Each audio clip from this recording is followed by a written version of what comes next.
As they say in hockey, let's do that hockey. Play a full 60 minutes. Yeah, I'm just trying to keep it simple. Get pucks deep, bring the puck deep. Put pucks in deep. We got to keep it simple and just get pucks going forward. Getting into the forecheck. We got to keep playing aggressive. Trying to take away their time and space. We're focused on tonight. We just got to stick to our game. One more week to go in August and ticking down the time until hockey is upon us.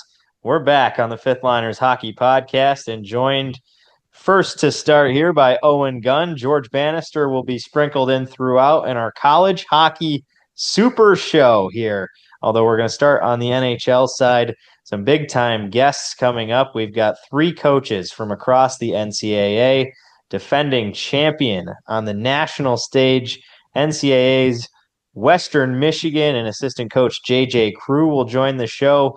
We'll hear from St. Thomas coach Hayward and finish off with head coach of Cornell men's hockey, Coach Casey Jones, hearing from different perspectives all around the NCAA with the vastly changing formats, rules, regulations, all that, NIL, CHL. We're going to talk through all that. Me and George sat down with each of the three of them, but Owen is here to fill in the gaps. And Owen Gunn, welcome back once again here. You're on vacation, if I'm correct. What's going on? Well, I was. I just flew back to Boston today, but was out in Colorado visiting some family. Saw a bear in the downtown of Aspen, like just kind of walking through the downtown. So that was certainly interesting. But no, it was a good time. A lot of good food out there, and now we're fresh off the plane, hopping right back on the pod, getting right to it. But we gotta keep this thing rolling here. So. Right. We got to keep you busy as well. Make sure the hockey knowledge is being infused. You wanted to start on the NHL side. So before we kick off our college hockey super show, we've got to feed through the NHL news, and the headlines continue to be feasted on by Connor McDavid and the Edmonton Oilers. For this one, though, maybe a bit of positive news. The last time we talked, it was the captain saying he's not looking at contract extensions right now. He's not looking at contract talks at all. Well, this time, pretty much the exact same. But coming out earlier today as we record here on Wednesday night, this will drop Thursday morning. So I guess yesterday as our listeners watch in. But McDavid saying here Wednesday he will, quote, take his time at that, to decide his future with the Oilers, but also acknowledging that he intends to have has every intention, of winning in Edmonton. Oh, and what do you make of that here? Because you could dig a lot of that out, whether it's every intention of winning upcoming this season before he leaves, or every intention of staying for a bridge deal of 4 years, maybe 8 years, and winning multiple cups. Obviously, you plan to win every single year. Do you make of that just kind of pushing it off, and we'll see where it gets at deadline time? Or do you think that we have an extension coming at some point within the next couple months, or maybe towards the second half of the season as the Olympics upcome? I think the latter. I think we're actually getting closer to an extension. I think the reasoning behind him saying that he's going to take his time and talk things over, I think behind the scenes, he's trying to use whatever leverage that he has right now to get Oilers management to make whatever improvements he deems are necessary to that team, whether that's going out and getting some more depth, or, obviously with the goaltending situation, their hands are tied a little bit on what they can do, but it'll be interesting to see. But I think he's trying to use whatever leverage he has before the season gets going. It was interesting also what he said in that he wants the group to be as focused and dialed in and ready to roll coming in day one. And he said, we don't need any distractions. And I think playing in a Canadian market, especially like Edmonton, and just with the media up there, and it's not just going to be McDavid that gets asked about this the longer it goes on. It's going to be every player on that team. And I think he's very aware that if this is a lingering thing going into the season, I just have a hard time believing that he and the Oilers are not going to get something done prior to the season. Now there's the question of like what it is that they decide on. I don't know if it necessarily is going to be something as long as what Draisaitl signed on for. It might be a shorter, like a 4-year type of deal, things like that. But it's very interesting to follow. It's also kind of funny that it happened when he was doing his Olympic interview, and he even chuckled about it, saying, I thought you guys were going to start with a softball about the Olympics, but nope, that's okay. We're going right into it." So I think it's certainly the biggest elephant in the room right now with all the NHL stuff. But it's gonna be really interesting to follow. But at least my thought is, I have a hard time believing something isn't going to get done before the season starts. Well, there's two ways that you could take this, because before he talked about the team being focused, and the quote is, "I want the group to be focused and as dialed in, ready to roll as day one comes as possible. We don't need any distractions." But he also started that quote by saying, "I would say all options are on the table, really." And that would seem like the biggest possible distraction, that you could throw a nuke into a locker room, and McDavid seems to be doing that right there. But that would almost hint that he is going to be signing before opening night. Is that what you would pin towards the upcoming month of September? I think that's the most likely thing, but I think also like I would flip it around and be like, because I do think like the all options are on the table. Like he's really, I think he's trying to use whatever leverage he might have to get the team to make it. Like I don't like, and at least this is what Elliot Friedman said, but I just don't think he has in his mind the idea of playing for another team. Like right now, that's not in his head. Things can change over the course of the, like if they ultimately don't get something done. But like I just think that he, as it gets closer to the season, is going to sign something. I don't know what it'll be. If it'll be 4 years or it'll be like a 8-year max deal. I think it's more likely if he does sign something before the season that it's going to be a 4-year thing. But I also think like if he's trying to use his leverage, like it's interesting too to see like, well, how much can the Oilers do like to get better? They've been a really good team the last couple of years, and I know a lot of people kind of they point to the goaltending and all that, but it's like they have had a team that a lot of years would have been good enough to win the cup, but they just have run into this juggernaut Panthers team the past 2 years. And I know that doesn't make Oilers fans feel any better hearing that. But I do think from McDavid's side, he is expecting to see improvements. And I think the Oilers are they're doing their part. I mean, getting Isaac Howard is a huge add. Having a Hobie Baker player playing with McDavid, that's going to be fun to watch. But I think as we go through this, one of the really interesting things to monitor is what do the Oilers identify as the steps that they need to take to get to that level that Florida's at. Well, the Hobie Baker is right on key here with our college hockey super show. But a few more NHL notes to go through. Milan Lucic signing a PTO with the Blues, and at 37 years old, after a rough ending in Boston, getting his contract terminated, and the abuse allegations there. A bit of an uplifting note for the 37-year-old. Do you think the Blues give him a chance here? 37 years old, kind of on the later half, and all the drama that surrounded him in the later stages of his Boston Bruins time. But I guess worth a shot if you're trying to find a diamond in the rough there. There's all kinds of potential that he comes out and could be a veteran presence and a pretty big bruiser at that if you're looking to add some physicality.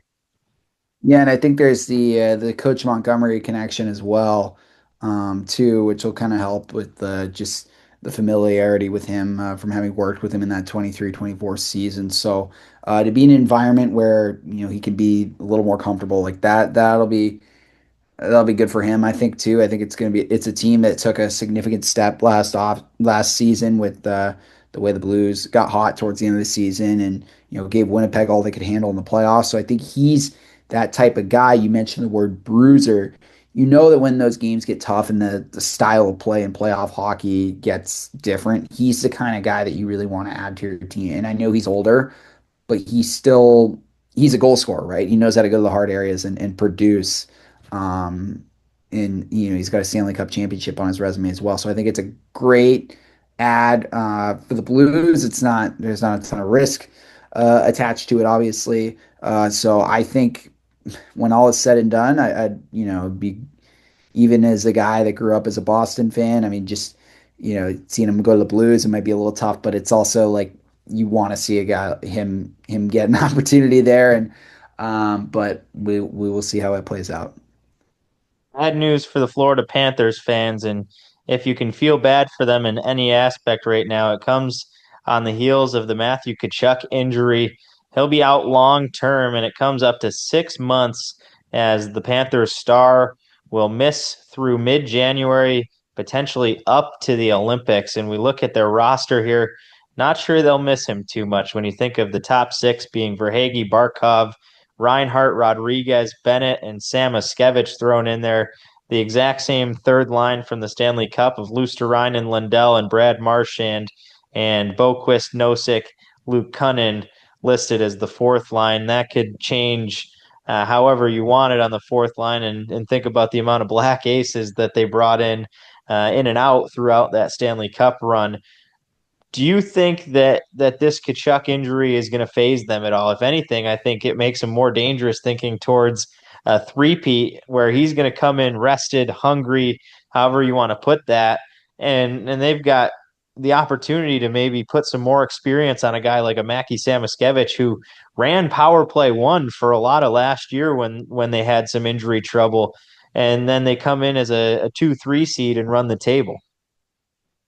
Yeah, I definitely think the Panthers will be fine. As you said, they have a lot of depth, and I think a guy like Sam Skevich is going to get more of an opportunity. What I'm really interested to see too is what the Panthers do with that $9.5 million of cap space for when Kachuk presumably goes on LTIR to start the season, and just that flexibility that they're going to have at the beginning, knowing that Kachuk will be ready to come back. But you can see Bill Zito has worked his magic before. Like, I wouldn't be surprised to see them, add some forward depth in there to start the season, and then sort of figure it out once we get to around February and Kachuk's ready to come back. But I don't know what your thoughts are on that. If you could see the Panthers kind of maybe making some adds to what they have, or if you think that they're just going to have a guy like Sam Skevich play a bigger role. I mean, it wouldn't surprise me one bit. And again, I think that the Seth Jones trade that I've talked about all summer might be the greatest trade of all time with how that played out. But I can't imagine where they would even need to fill in here unless you're going to throw Samoskevich down to the fourth line. But I honestly think it's a great opportunity for them to use that as development, because he's a kid that's going to be the future of this program, even though that's laughable right now thinking about the core they have signed for 6 years, because by then his entry level deal is going to be well past. They might not be even able to keep him because they're not going to need to, that they're so deep and star studded. But I think for me, it would be a thing where you wait and see where the injuries go. If something happens to Barkov like it did early last year, if a guy like Reinhart goes down, that's where I think I would be making a big move. Or even Marchand is old age, has been injury prone the last couple of seasons.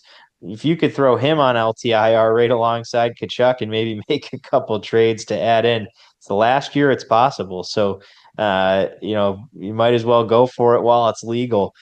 Team USA was not too turned off by the Kachuk injury. Both Kachucks making their appearance, and it's unfortunate that Matt Leonardo is not here to rub this one in, but Matthew Kachuk among the list of 6 names, and right alongside his brother Brady Kachuk, the hero of the Fifth Liners Hockey Podcast. 2 of the 6 names announced for Team USA alongside Quinn Hughes, Austin Matthews, Jack Eichel, and Charlie McAvoy. And a few of those guys were banged up during the Four Nations. McAvoy, just about a season-ending injury with what happened to him. But the rest of the nations here have given their top 6 guys, so we'll run through them quick, and you tell me where you think we've got our dogs and maybe some sleeper picks. Team Latvia comes in with Elvis Merzlinkin, Uvis Balinskis, Artur Shilovs, Teddy Bluger, Rodrigo Abels, and Zemgus Gergensons. Team Finland with Barkov, Miro Heiskanen, Sebastian Aho, UC Saros, Mikko Rantanen, and Esa Lindell. Team Czechia has Pasternak, Radko Gudas, Marty Necas, Lucas Dostal in net, Andre Palat, and Pavel Zacha coming off that IIHF Worlds. Maybe a little bit of hunger as they weren't invited to that 4 nations. That could be a team to keep an eye on for sure. Germany, one that I've got my eyes on with my buddy Nico Sturm headlining this one. Leon Draisaitl, Tim Stutzla, Mo Seider, Philip Grubauer, and Lucas Reichel for them. Team Switzerland, Kevin Fiala, Nico Hischer, Nino Niederreiter, Timo Meyer, Roman Josi, Jonas Siegenthaler. Team Denmark, Oliver Bjorkstrand, Freddie Anderson, Nikolai Ehlers, Lars Ellers, Jonas Ronberg. And finally, Team Slovakia, actually a couple more here, sorry. Slovakia, Eric Chernak, Tomas Tatar, Martin Pospisil, Martin Faravari, Simone Nemec, and Juraj Slavkovsky. And then finally, Team Canada is the big dog that was missing from there. Connor McDavid, Sam Reinhart, Nate McKinnon, Cal McCarr, Sidney Crosby, and Braden Point. So I guess the first question that we've got to do is comparing the top 2 that you're going to be looking at in Canada and Team USA here. McKinnon, McDavid, Reinhart, McCarr, Braden Point, Sidney Crosby against the Americans in Quinn Hughes, Austin Matthews, Charlie McAvoy, the Kachuk brothers, and Jack Eichel. If you're taking one of those 2 as a fantasy team, who are you pulling from? Well, if you're looking for a power play unit for Canada, you got it right there with either Reinhardt or Point as a 5th guy. But yeah, that's pretty deadly from Canada. I think for USA, they've got the most depth on the back end. Jacob Slavin's not even in that top 6. Then you got like Brock Faber, all these and you mentioned the health issues to Hughes and McAvoy. So I'm excited to see how USA looks with a fully deep back end. And you saw too that when McAvoy was playing in Montreal, the result that the U.S. had in that first 4 Nations game. So I think with the United States' depth, that's probably their biggest advantage. But the pure star power that Canada has is you saw that first 4 Nations game when they got a power play in the first minute of the game, they zipped it around, and a couple 10, 15 seconds into the game, it was just in the back of the net just like that. So I think to answer your question, if I've got a fantasy team, I'm not thinking too much about that. I think it's Canada for that question at least. I think I'd be right there with you. And it's a question on the U.S.'s depth, maybe the physicality. And I think that's something that's really going to hurt them in this upcoming Olympics is going to be the lack of physical ability just based on the IIHF rules. Missed a team in there, and it's one of the 4 nations teams. And I'm sure some of the listeners are pulling their hair out right now. Team Sweden is Adrian Kempe, Victor Hedman, Rasmus Dahlin, Gabe Landeskog getting the nod after the injury trouble, maybe a bit surprising. Willie Nylander and Lucas Raymond. So outside of those top 2, who would you be pulling out of the hat here to maybe make some noise? Man, I think there's a couple. If you base it just on first sticks, I think overall the conversation about which teams are going to push U.S. and Canada, that's a different answer. But I will say, based on the first 6, you talked about Germany, and there's some really good star power in this. Obviously Draisaitl with everything he's done, Tim Stutzla. I think that one of the top players. He went 3rd overall. You could argue he should have gone number 1 the year he was drafted. He's fit in really well in Ottawa. Mo Seider, really good, big physical defenseman. I think he's going to be a difference maker. And then Nico Sturm, 2-time Cup winner, obviously the experience that he's going to bring. I think this Olympics for Germany, it's gonna put them on the map that much more, just in terms of all the hockey talent that they are really producing. But and I'm sure you'll have some thoughts on that, being a big Nico Sturm guy. But I think also to your question on who's going to kind of challenge U.S. and Canada the most, I think Finland, just with the depth that they have and the showing that they also had at the Four Nations. I know they got Sweden in that tight game too. So they have some strong players. Barkov, back-to-back cup winner, is certainly going to be a factor all Olympics long. And I think they certainly have a lot of depth to deal with. Another name I'm closely watching is my buddy Lucas Kalbla out of the Dell. That is on the list of names to potentially be making this roster, which would certainly be a call to the Fifth Liners podcast. Hoping we get Nico on here in the next month or so. But definitely, for me, it's going to be a personal note watching Germany extra close. I cannot wait to watch this Czechia team because I think they've got a lot to prove, and I think there's a lot of star-studded talent. When you come off the heels of David Pastrnak, but you get the speed of Natchez. Dostal is a big time breakout candidate in the NHL. He's going to get the crease with the Anaheim Ducks, and right alongside his now Ducks teammate Radko Gudas, bringing that physicality from the back end. I think Czechia, with all the disappointment of not being part of the Four Nations, and certainly probably the top nation that you could say was snubbed out of that, other than Russia, which is a completely different conversation. Unfortunately, not going to be part of the Olympics here once again. I think Czechia is a great story, and whenever Russia gets back in this conversation, I think you could put your entire bank account on them winning whatever gold medal that's going to be, because there's going to be a heck of a lot of hunger. We're going to move it along here and get right into the college, and we'll open it up with defending national champion assistant coach JJ Crew from the Western Michigan Broncos. George Bannister will hop on here and be back and forth. George was in on all of our interviews, and then Owen will be in and out in between them, setting them up, and some college hockey talk coming up. We're going to talk ACHA and a little bit more on the potential within the SEC, ACC, and beyond, CHL roster changes, and then get into some NCAA tournament talk, whether or not the home ice should go to the top seeds and host on college campuses once again. Coach Crew up next.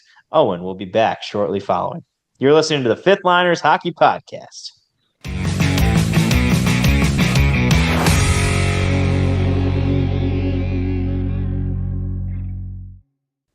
It is our pleasure to kick this one off, and we're joined by a national champion out of Kalamazoo, Michigan, with Western Michigan assistant coach JJ Crew. Coach, how are you doing? What's the feeling around there? You're a national champion. That's got to be about as high as you could possibly get in the college hockey realm, feeling wise. Yeah, for sure. Thanks, guys, for having me. It's been a whirlwind. Obviously, you want to be on top of the mountaintop.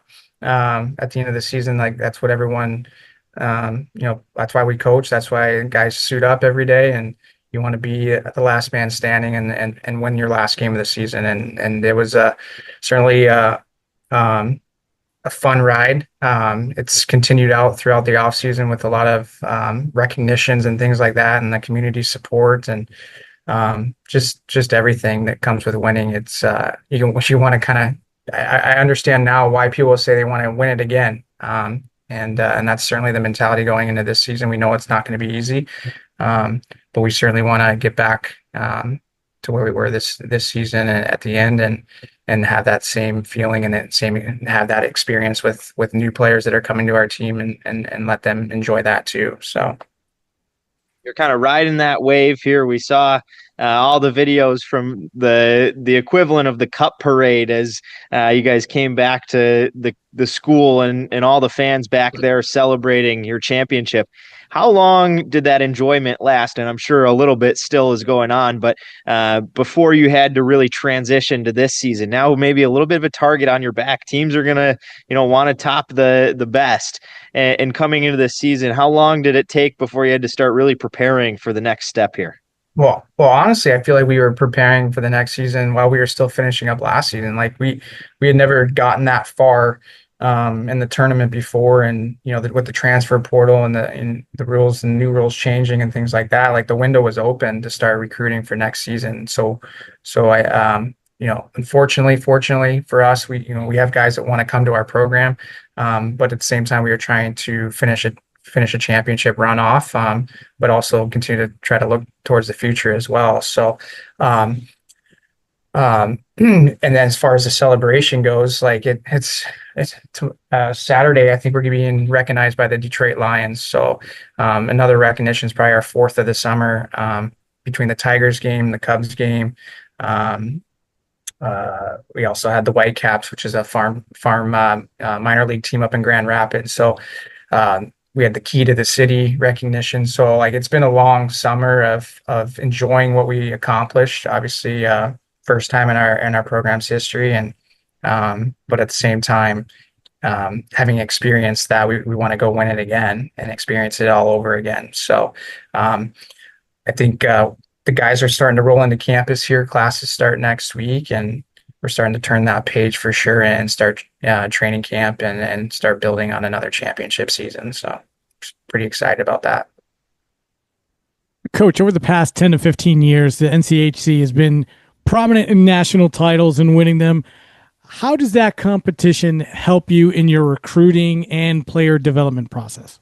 Yeah, I think it's a huge part. I think our conference has won 6 out of the last 8 national championships, something like that. So it prepares us every weekend's a challenge. I think the coaching in the league itself is at a high level, and you're always having to be on your A game and sharp when you're preparing for each team week to week. And then the players, I think there's a mixture of skill and physicality and size and speed, and so I think each weekend, you might see something different from team to team, but you're seeing like a 200-foot complete game of high intensity skill and defensively as well, and tracking and all the things that go with winning hockey games. I think, and championships at the end of the day, that when we get into the tournament or in the playoffs, we're battle tested, and we can face any opponent that might be an offensive team or a defensive team or got good goaltending, whatever it is. I feel like we see that on a regular basis in the NCAC. So, and it does help from a recruiting standpoint. People want to come to schools and they want to win championships, or they want to win at a high rate, and they want to develop and move on to the NHL. And I think our league, certainly is winning championships, and they are developing players and moving on to the pro ranks. So, yeah, it's certainly a positive and a recruiting advantage, I think. And we certainly, speak highly of our league and respect our opponents in our league too. The NCAA is such a rapidly changing landscape, and I'm sure as a coach that's even tougher. The transfer portal is something that we've seen become very prominent, especially in college hockey, in college sports in general. What are some things that you guys have done to internally try to keep players around, keep them motivated? Obviously, a championship is a big piece, but there's a lot of things behind that. Culture is something that you stress really big, trying to keep players, engaged and proud of the product that you're putting out. Yeah, for sure. It's not easy, being like for guys that are in and out of the lineup, right, or not in the lineup, right, and how do you keep those guys motivated? For sure. I think for us, like we love coming to the rink as coaches. There's excitement when we come. When we're practice playing, we're getting ready for practice, and then our practices are high tempo. They're pro style. They're competitive. The competition that goes on in practice is at a high level, and certainly there's guys that are working for spots every day. So I think that focus is on display. I think for us and our culture, like nothing's given, everything's earned. That's a big part of what we do here, and I think it doesn't matter who you are, from top guy to bottom guy. Like you put on the skates and you get out there and you compete every day and you try to get better every day. And it's only going to make our team better, but individually it's going to make you better too. And I think our guys have a great understanding of that and enjoy each other's company. And certainly that competitive, healthy competition is great. And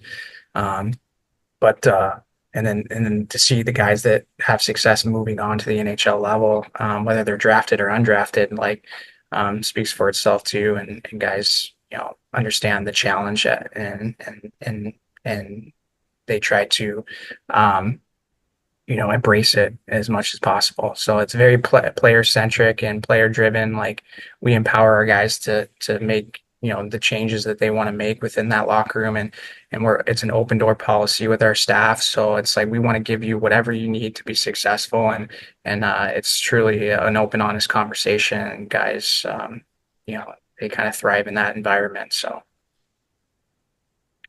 Coach, when you talked about the importance of the NCHC, and the competition, you talked about goaltending. You guys rode a true freshman all the way to the Natty last year. What did you guys see in recruiting him and part of his development throughout the year? Did anything kind of sort of click with everybody in the room, including in your room, to say, yeah, this kid's special. We got something brewing here? Yeah, well, I think just dating back to his junior career and even before that, like we knew he was a highly sought after kid, a superstar, an NHL draft pick. And, he's obviously expected to go to Northern, and then the coaching change happened and his brother was already there a year before and they were looking to kind of go maybe elsewhere. And it just, so, we're very fortunate obviously to get both of them because I think they're unbelievable kids and super competitive. And they drive our team forward for sure. But he obviously, I think the biggest, like Cam Rowe was a huge factor in our championship as well. I know he didn't play in the playoffs and whatnot, but for his maturity and his leadership, the first conversation he had with Hammer was once we recruited him and he knew that he was coming and the challenge that was going to probably be in that he wanted to welcome him to the team. He's like, give me his phone number. I want to talk to him. And that goes a long way for a young guy coming into a new situation, with a veteran guy that had 2 years of playing every game under his belt, that there was going to be a challenge there. And I give Cam a lot of credit. Like he rose to that occasion and didn't want to give up his net. And obviously with Hammer and his ability to just be cool, calm, and collected. There's two different goalies, do it different ways, but still very, very effective for us.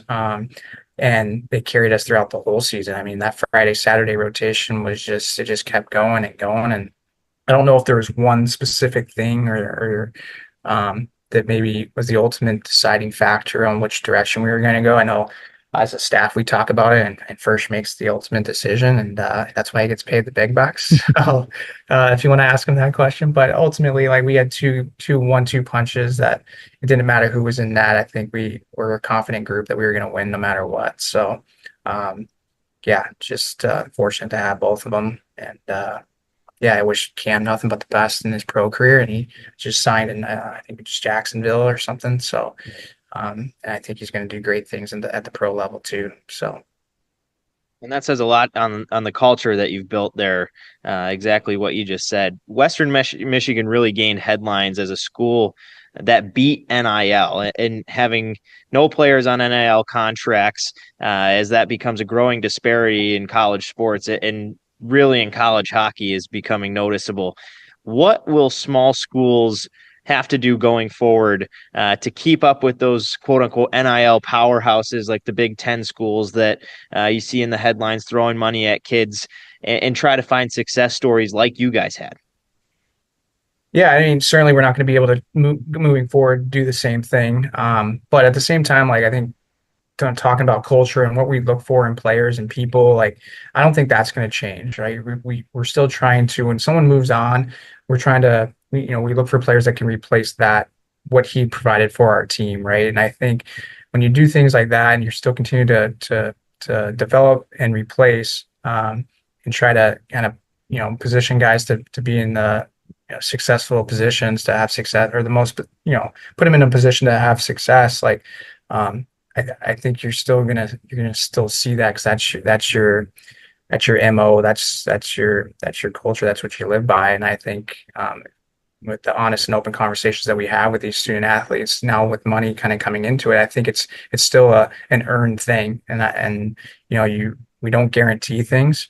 We never have, we never will. So you still got to earn those things, and it's still going to be a daily thing from that aspect. And we want guys to want to be at Western Michigan. It's a great program. It's a great university from an academic standpoint, a hockey standpoint. So we're still going to want people to choose us, and the money it'll become a conversation. But I think first and foremost, we want you as a hockey player and a person, and you should want us as a school and a coaching staff too, right? So, and once we can get those things figured out, then we can start talking about the other things. But it's going to be interesting to see how this unfolds, right? Because you're going to have guys that are making a lot of money, and it might be for a year, and then they might be going pro, and then you have guys that have been there for 3 years in the trenches, and I don't know what those locker rooms are going to look like, right? So it's a balance. It's going to have to be, it's going to have to be balanced to some degree. But it's time will tell, I guess. I think we're going to continue to live by what our expectations are, and how we recruit the hockey player, and then the people that we want to bring in. And then, obviously have to reward them as well as they've earned it. So, Coach, you talked about not really, I don't want to say not really enjoying the championship run, but during the championship run, the portal being open and you guys still needing to do a lot of recruiting. That being said, College Puck NXT has 4 of your players on the all transfer portal team for your conference. Combine that with defending national championship. What does that do for your expectations? Does that change in the locker room, or is that bulletin board material for other teams when they face you? How do you guys approach that? Yeah, I mean, it's obviously anytime we can be, recognized for helping, develop players and moving them on to the next level. We're gonna embrace that for sure. But at the same time, the players that have come before them have all put in the work every day. So their successes have been our successes, and we look at it and it's all positive for sure. We've had Galambos, and you have Kramer, and you have, technically Alex Bump was a transfer technically, and Sukinski, Sukinski brothers, and they've all had career years. Sam Colangelo, and all these guys have had career years when they've come here. And so I think more and more people are seeing, what Western Michigan is all about in terms of developing, and the culture that they build. And I mean, some of those guys, we had our alumni golf outing and in July, and they've spent 2-3 years at a different school, and then their alumni golf outings are at the same time, and they've been coming to ours that they've only been at our program for a year. And I think that speaks volumes, to what Western's in Kalamazoo is all about. So, but yeah, we're going to continue to keep getting players from, whether it's the transfer portal, whether it's, the young 15, 16-year-old, whether now it's the CHL, we're trying to find the best players that we could possibly find, and the best people, and that want to come to work every day and get better. And yeah, that's what we're looking for. So. Last question from me, Coach, and you kind of talked about this before we got on the air. You talked about the Lawson Lunatics there, going to your hockey games. Your fans are extremely rowdy, and with the snafu that happened at SNHU Arena with the soft ice and the goal coming off its moorings multiple times, there's been discussions with regional sites at top seeds. What would that look like for you guys with regards to having your fans there, with the opportunity to host 2 games before going on ultimately to the Frozen Four? Yeah, I think it would be great for college hockey. How can we put our product in front of the most people? And I think the product, when you're filling these stadiums and they're having a full building versus a half empty building, I think it goes a long way. So I think it'd be huge, certainly for us, and pretty much all of college hockey if they're having home games with their fans in the building and a packed house. I think that's the best experience for the student athlete. It's the best way to grow our game. And so I'd be, certainly all for that. And the Lunatics, I'm sure would love it. And I think it'd be a hard place to play. That's for sure. Well, they made the trip in numbers down to St. Louis for the championship. We'll finish it off here. You've said it's going to be tough to maintain what you guys just did with the changing landscape, but the expectation is still high. You're chasing that feeling. What comes next for Western Michigan? Yeah, I think just continue to get better each and every day. I think that's all we can ask of our players is to give us 110% every day. And I think you'll be excited and happy to see what their end result is at the end of the day too. So it's going to be challenging because we're going to have a target on our back for sure. But I think our guys are ready for that challenge. And I think within our league that we talked about earlier before, we're challenged every weekend. So I don't think that challenge is going to be something that we shy away from. I think we're going to embrace it, and our guys are super excited to get going here next week and try to repeat, so to speak. Well, Coach, we wish you the best of luck in that, and I'm sure it's an exciting time with college just about to start, people moving into campus. We can't wait for college hockey to be back and start watching. Thank you so much for joining us, spending some time on our show. Definitely. Thanks for having me, Casey. George, I appreciate the time. Thanks, Coach.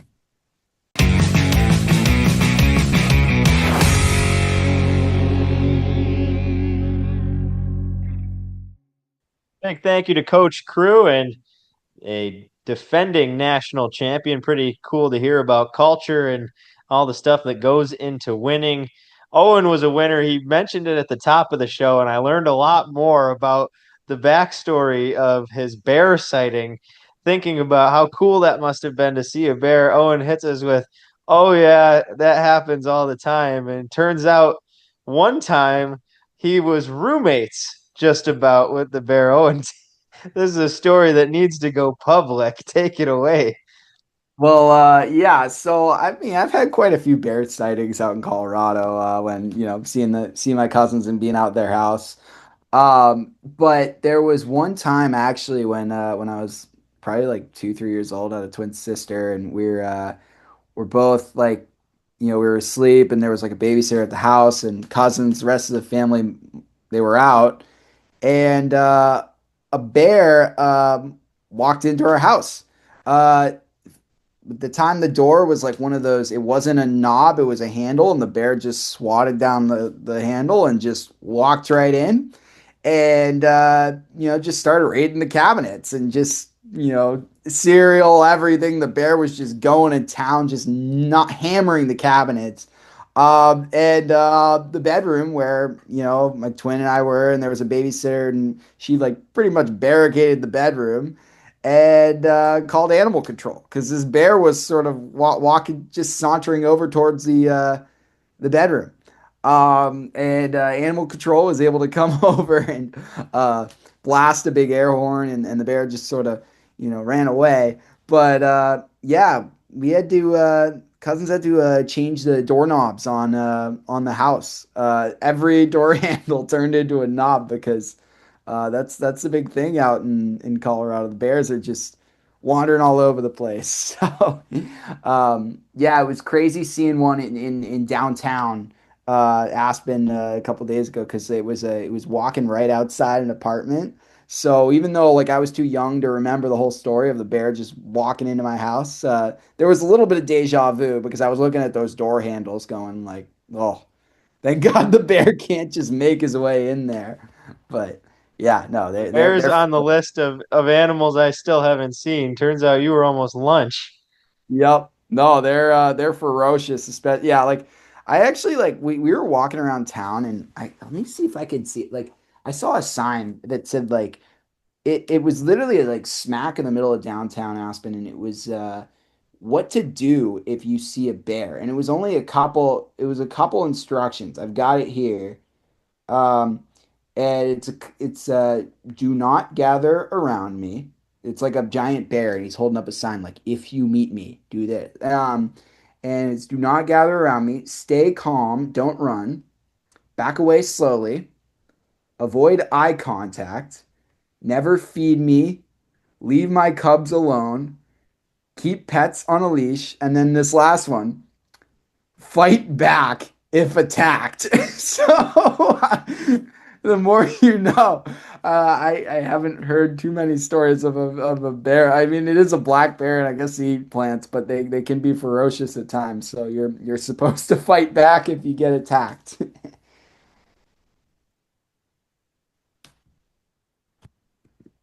Oh, are you muted? Let's see. Oh. Yep. Wait, I don't have you.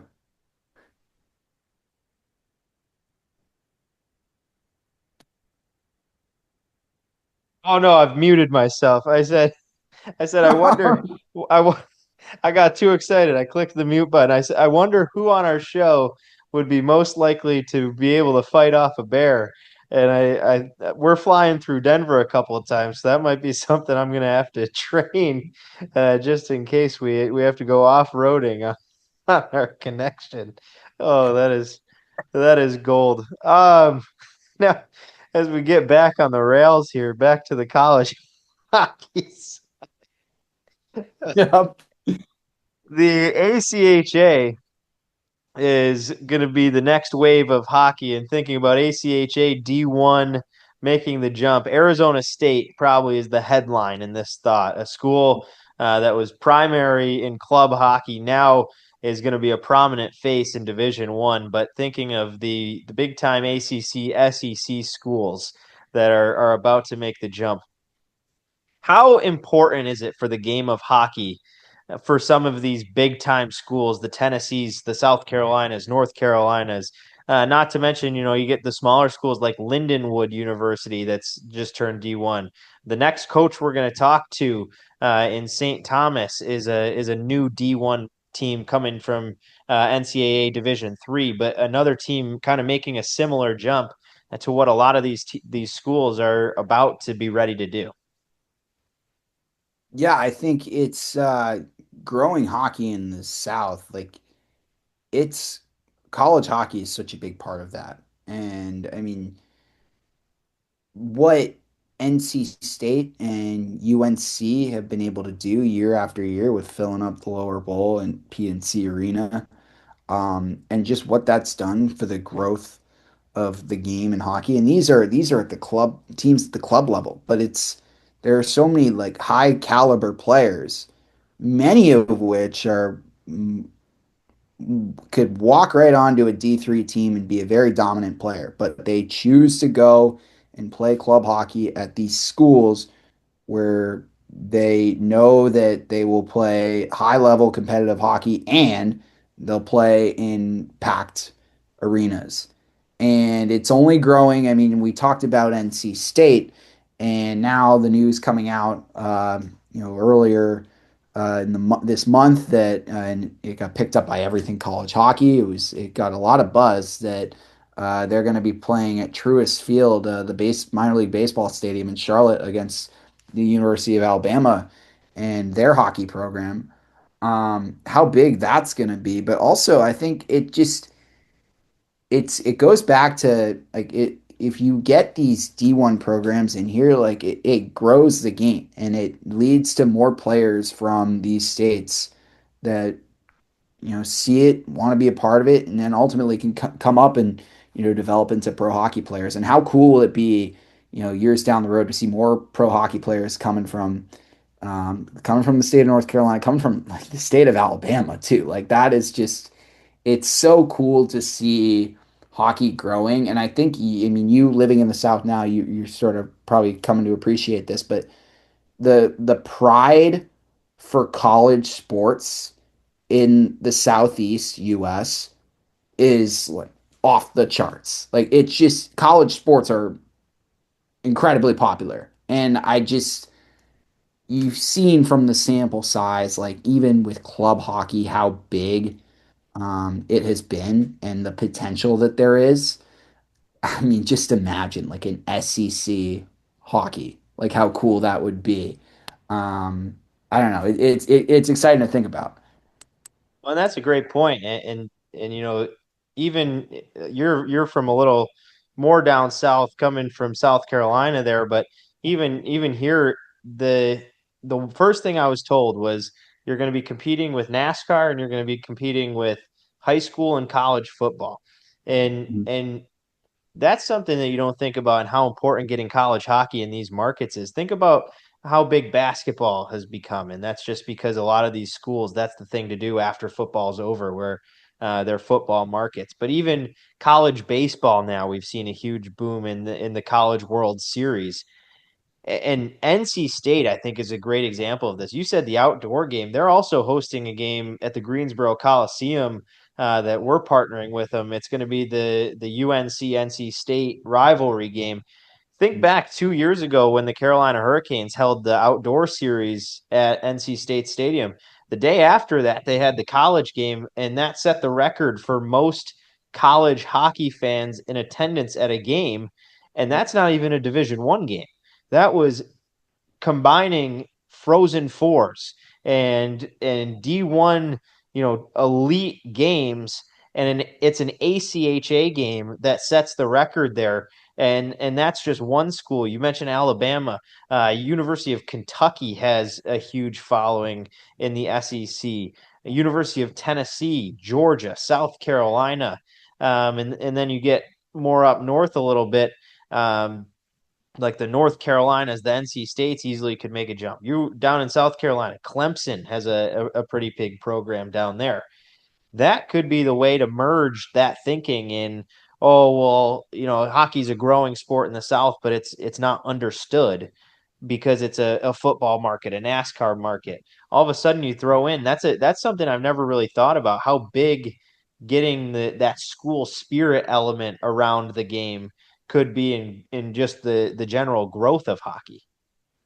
It's huge, and it's exciting to see. And when we yeah, and it like the Southeast, just because of all those big schools, like that's what comes to mind first. But I know we were talking about it last episode too, just on some club teams that are out there that are right there, that are really close to becoming Division I programs that can add to the growth in whatever market that is that it's in. I mean, I think about, we were talking about UNLV and the club team that they have, and what they did against University of Denver. I know it was an exhibition game and Denver was missing a lot of players, but the fact that the Frozen Four is going to be in Vegas this year, and just, I mean, Vegas has never had the Frozen Four there, so that's another, like, just seeing how much of a success the Frozen Four has been in cities that don't have a Division I college hockey team already. Like, it's been in Tampa twice, and both times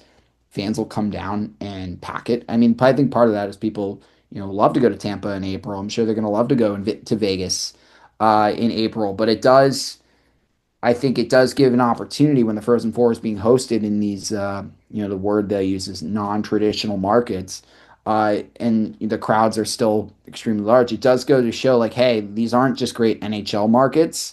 They can be really good college markets too. And, Vegas has certainly done really well with the popularity of the UNLV club program. And I think them becoming Division I, it's only going to add to growing the game of hockey in that community. So I think it's a really exciting thing to follow, and I am stoked for the Frozen Four this year. I think I'll be out there whether Vermont is there or not. Definitely looking forward to being out in Vegas in April. And we are going to talk about the NCAA hockey tournament later in this, I know, but when you get into that one and done playoffs, it is such an exciting event to be a part of and watch it, because these players really lay it all on the line.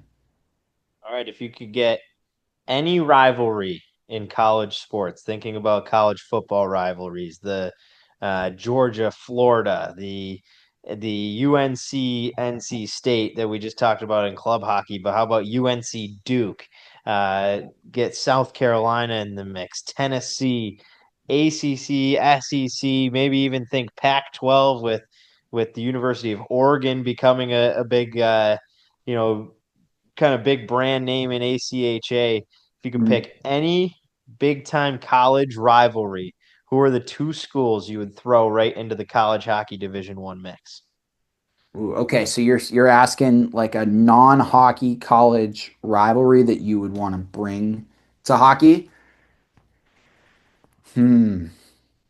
Like so, well, yeah, there's a lot of ways to take because there are a couple, yeah, like there are a couple of rivalries that are both well, shout out to Michigan State because that's a big hockey rivalry, but I mean it's kind of a football rivalry, but that it's impressive that that rivalry spans across multiple sports.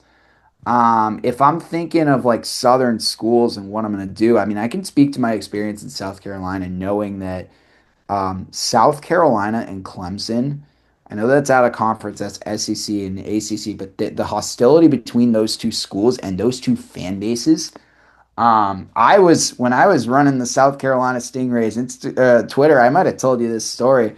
I mean, yeah, it's you know now the marketing director is with the Capitals. Like we joke about that from time to time. But I it was back when Twitter likes were not private, and I thought I was on my own account, and I was liking South Carolina football tweets from like highlights from they were dunking on some small school like Furman. This was like week 2 of college football. And I was like, oh, sick touchdown pass. And I'm just liking a bunch of tweets. And just a couple minutes later, like this is like 6:30 on a Saturday evening, my marketing director just shoots me a text going like, are you liking all these Gamecock tweets? And I'm like, oh well, yeah. Well, it just, I think I just thought I was on my own account. It was kind of, I don't know what I was like, didn't know what to think. But then she's like, yeah, I just got an email from a Clemson fan saying like he feels alienated that the Stingrays are liking South Carolina football tweets. So it was just crazy that that all happened in a matter of minutes.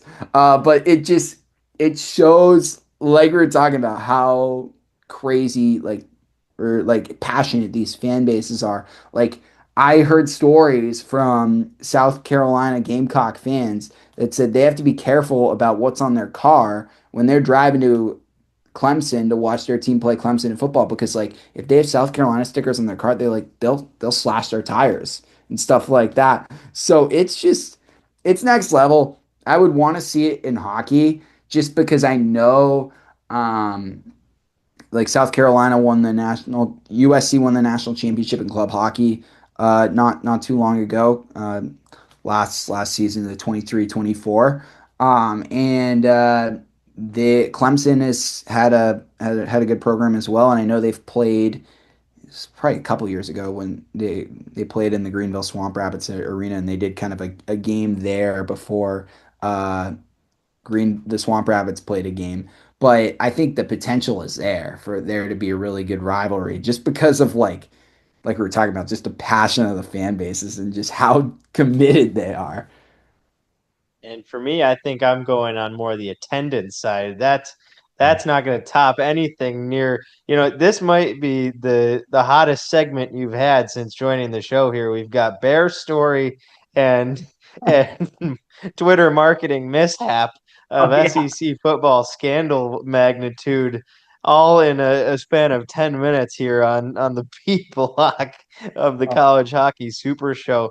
For me, I'm thinking ACHA teams that pack the building, and I would love to see an outdoor game of like a Kentucky Tennessee at one of those football stadiums sold out. Can you imagine like is a good old Rocky Top is the theme song for Tennessee Yeah. playing and the fireworks going off and all that when they take the ice in front of the tee?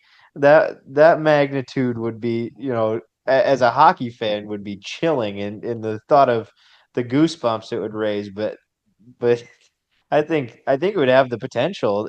They already sell out their ACHA barns. Not to think of if they Yeah. turn D1 and hockey continues to grow at the rate it is. And I think, yeah, I mean, I wonder, if you get like Tennessee and Alabama playing each other in hockey in a football stadium, like, I mean, you see when Tennessee and Alabama play each other in football and then Tennessee wins and the fans storm the field and like they take down the goalposts and they bring them to the river. Like, just imagine like Tennessee playing Alabama in hockey in their football stadium. How bonkers that would be. Yeah, there are a ton of good rivalries in the South and in college football that I think would it's the same, like the same rowdy fans that are nuts about football and the whole tailgate, like they would eat the hockey right up too. So I think yeah, I'm definitely glad you asked this because it's there are a lot of good rivalries I'd like to see. Well, one team that made the jump to Division I and is rapidly finding success is St. Thomas out of Minnesota. They're in the CCHA, soon to be NCHC in a couple of years here, but now entering their first year of Division I tournament eligibility. And they were sniffing at the ranks of the top 20 all year last season. A heck of a run. We sat down with assistant coach Leon Hayward to talk about what has brought that success and what is coming for the St. Thomas Tommies. That is up next. Again, you're watching and listening to the Fifth Liners Hockey Podcast. Owen and I will be back to talk NCAA Tournament after Coach Hayward, and then later on, Cornell head coach Casey Jones will join the show before we close it off. We'll be back in just a moment.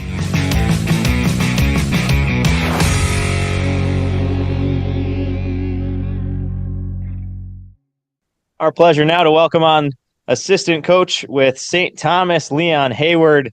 Coach, welcome aboard the Fifth Liners Hockey Podcast here. You're well above a fifth liner, but we appreciate your time coming on and joining us. Yeah, no problem. Depends on what league and what time of year. I would definitely spend some time on the fifth line, so feels good. It's an exciting time around St. Thomas right now, and your team making the jump to D1 a few years ago back in 2021, but now becoming tournament eligible here as of the last couple months. But I want to go back to those first couple of years. You've been around this program pretty much since the start, and thinking about those years where you didn't have tournament eligibility, how do you stay competitive over that time? You've been among the top teams in the nation, especially last year, very competitive as a program.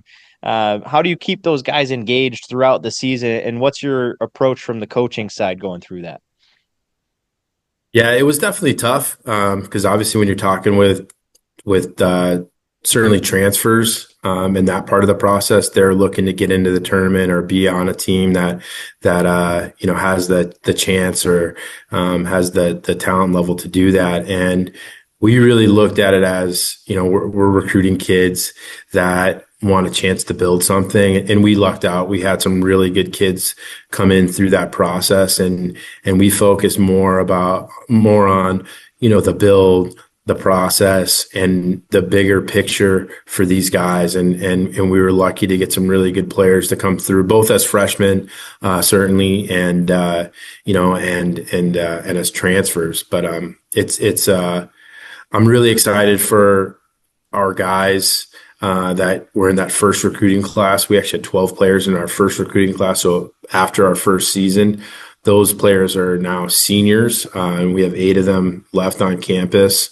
And I'm excited for them that they get the opportunity to compete for it. And there's going to be a lot of work. It's a wild and crazy year for that in college hockey in terms of everybody got better. And I don't know who's going to be great or who's not going to be great. So it's an exciting year, but I'm really excited for that class specifically to have an opportunity to at least compete for it.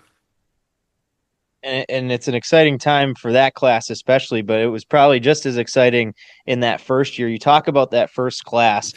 What are some things that you had to do building a program pretty much from the ground up, and that transition from D3 to D1, which we've seen quite a few teams start to make, quite a few programs making that jump. And then now it's going to be similar as the talks of those Southeast SEC, ACC schools maybe going ACC or ACHA, up to D1. What are some things that your staff had to do kind of building that up to where you guys have now become?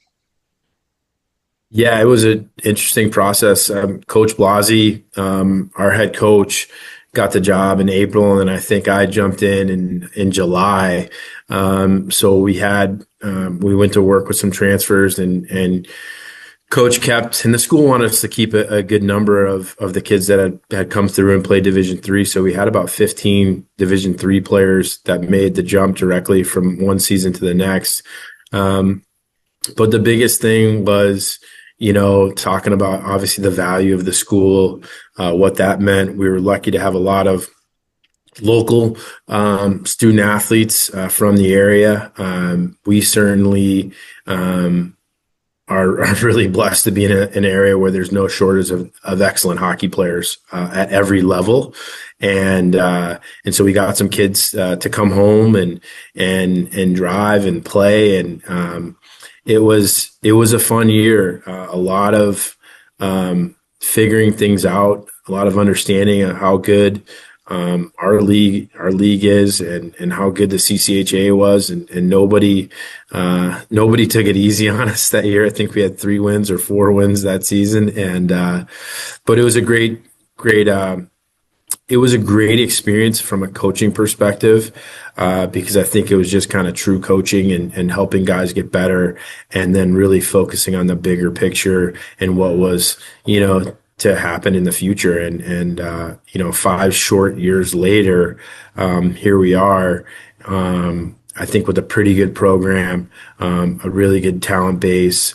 We've had some great wins and some great players come through the program. So we're definitely forever grateful for those guys that came through the first year, that were with us and really kind of laid the foundation that was, based upon a really good Division III program, but they really laid the foundation for what we needed to do and where we needed to go, and it was a great year.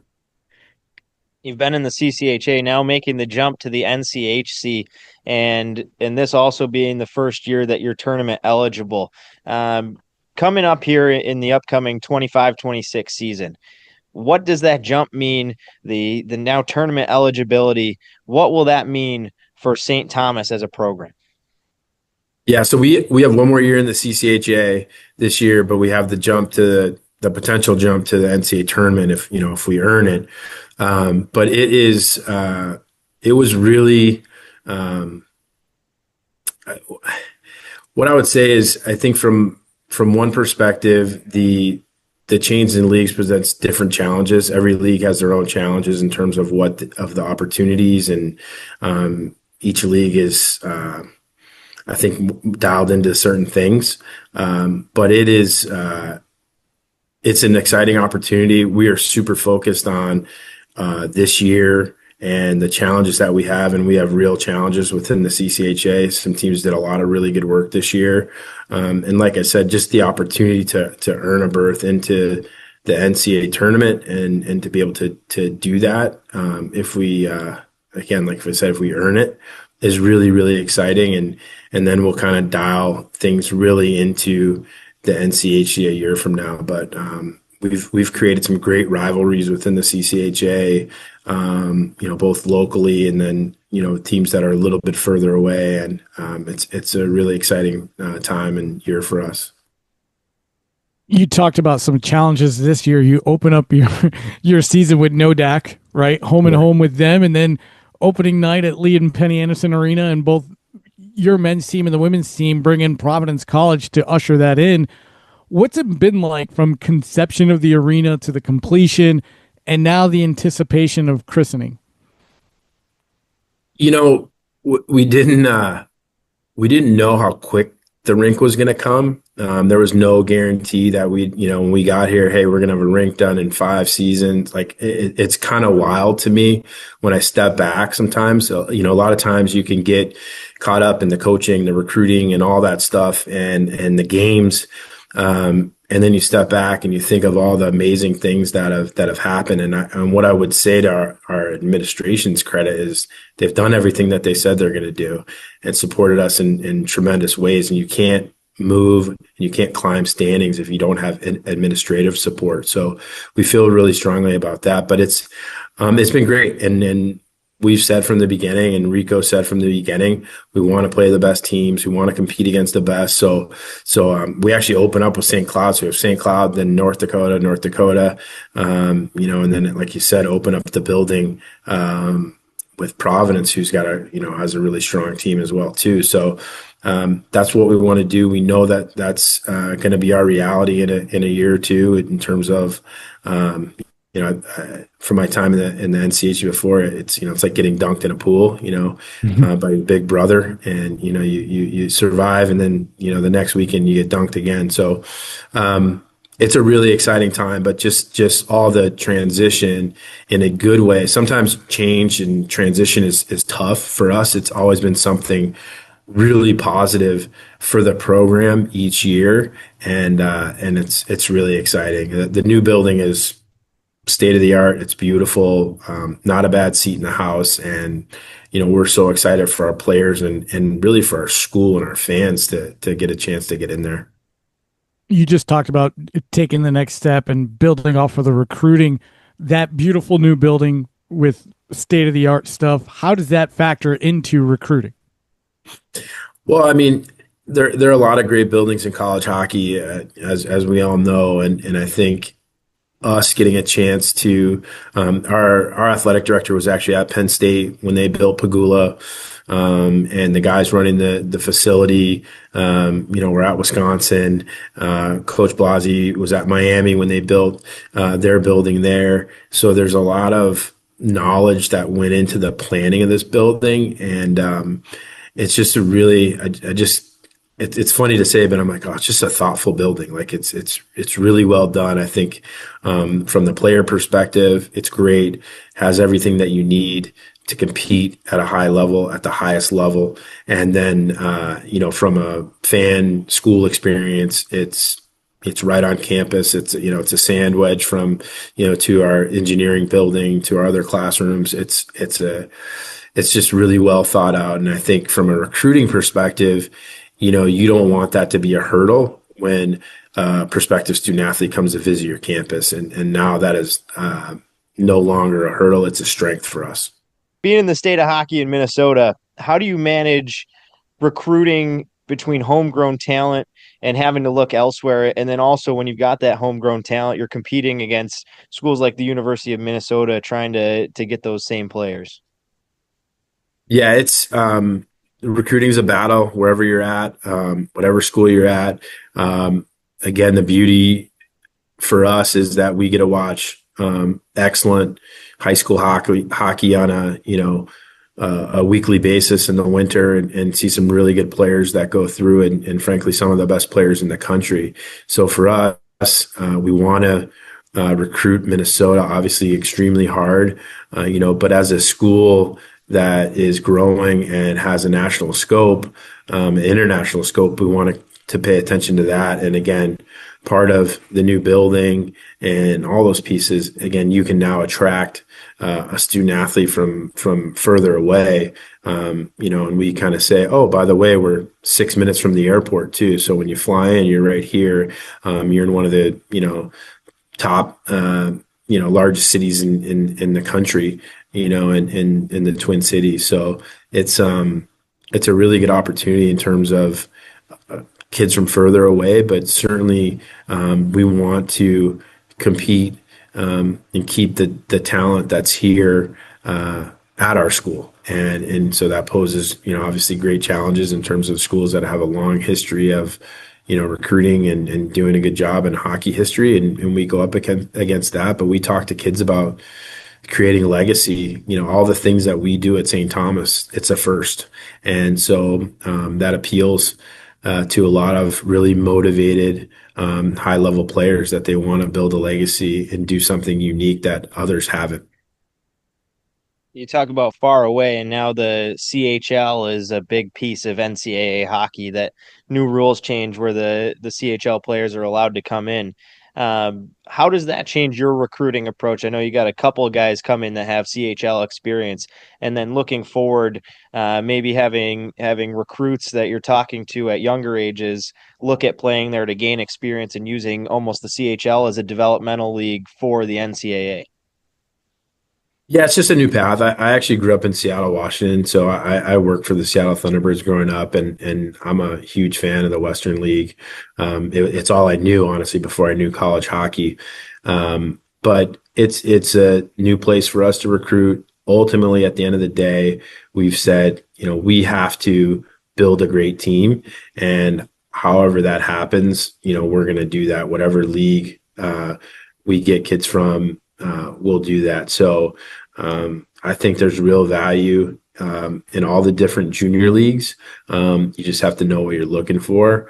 It will be really interesting this year to see how things play out. A lot of times you could have a pretty good feel of what a junior player would trend towards at the college level. Now that's a little bit thrown off with kids coming in from some different leagues now. So that'll be something to be aware of and keep an eye on this year, as it goes. But for us, it's just an opportunity for kids to go and play. Our local Minnesota kids that are committed to us, have the opportunity to go to the USHL, which is close by, or they can head up to the Western League where their rights are held. And we really leave that up to them in terms of their decision-making process to what's going to best prepare them to when they come into St. Thomas. There's been talks, mostly because of the snafu at SNHU Arena with the soft ice and the goals coming off of their moorings, about the potential for playoff hockey to shift to the top seeds. When you see and hear things like that, what does that bring to mind for you with regards to the sport?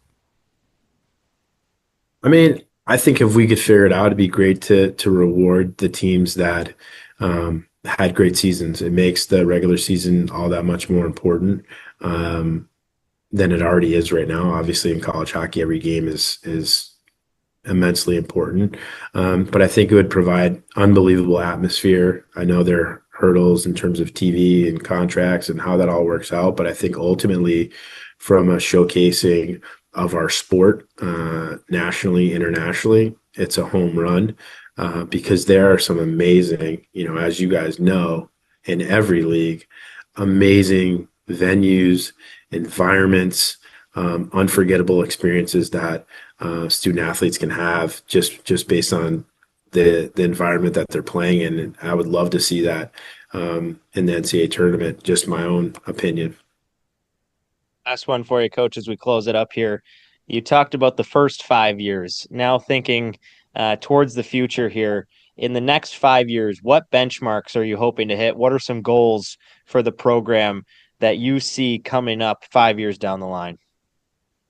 Yeah, great question. We're really process oriented. So we feel like if we follow our process in terms of recruiting, developing, how we practice on a daily basis, that the end results will take care of themselves. But there are programs in this country that, when kids walk into the locker room, there's an expectation that we're getting home ice for the playoffs, that we're making the NCAA tournament. That's just kind of a given for them. And we want to be a program that becomes a staple, so our kids that are juniors this year, their first year, they finished second in the CCHA. Last year, they lost in the championship game. So their expectation level of how we're going to perform and the level of expectation that we have towards the future, that's what we're looking for, more than just saying, hey, we want to win a national championship. Of course, we want to win a national championship. But I think that expectation and that belief, and everybody who comes into your program has that, that's really the gold nugget that you're looking for in terms of building a program. And we want to be one of those places where our expectations are extremely high for all of us, for the players, for the staff, for the school. And that's really, what we're looking for in the next 5 years, is that every student that comes in here feels that they have a chance to win and win at an extremely high level. And I think that's what, success is going to look like for us, is that there's belief from day one. It's not like, hey, we got a pretty good team this year, let's get after it. It's like every year we have players, or whoever the players are, we find a way to get home ice in the playoffs, to get a chance to compete for a championship within the league. And then from there, you have a chance in the NCAA tournament. And NCAA tournament's 4 games. It's not a 7-game series, and so once you get in there and you have a 4-game shot, it's anyone's game. So that's really what we're looking for over the next 5 years, is that every student athlete comes in to our school and our building and our locker room believing that they have what it takes to win championships. Well, Coach, we can't wait to watch that championship effort kind of take place here in the new arena, all the excitement around your program. We're excited for you. Looking forward to following along. Thank you so much for taking some time joining us here on the Fifth Liners podcast. Awesome. Thanks, guys. I appreciate it. Thank you.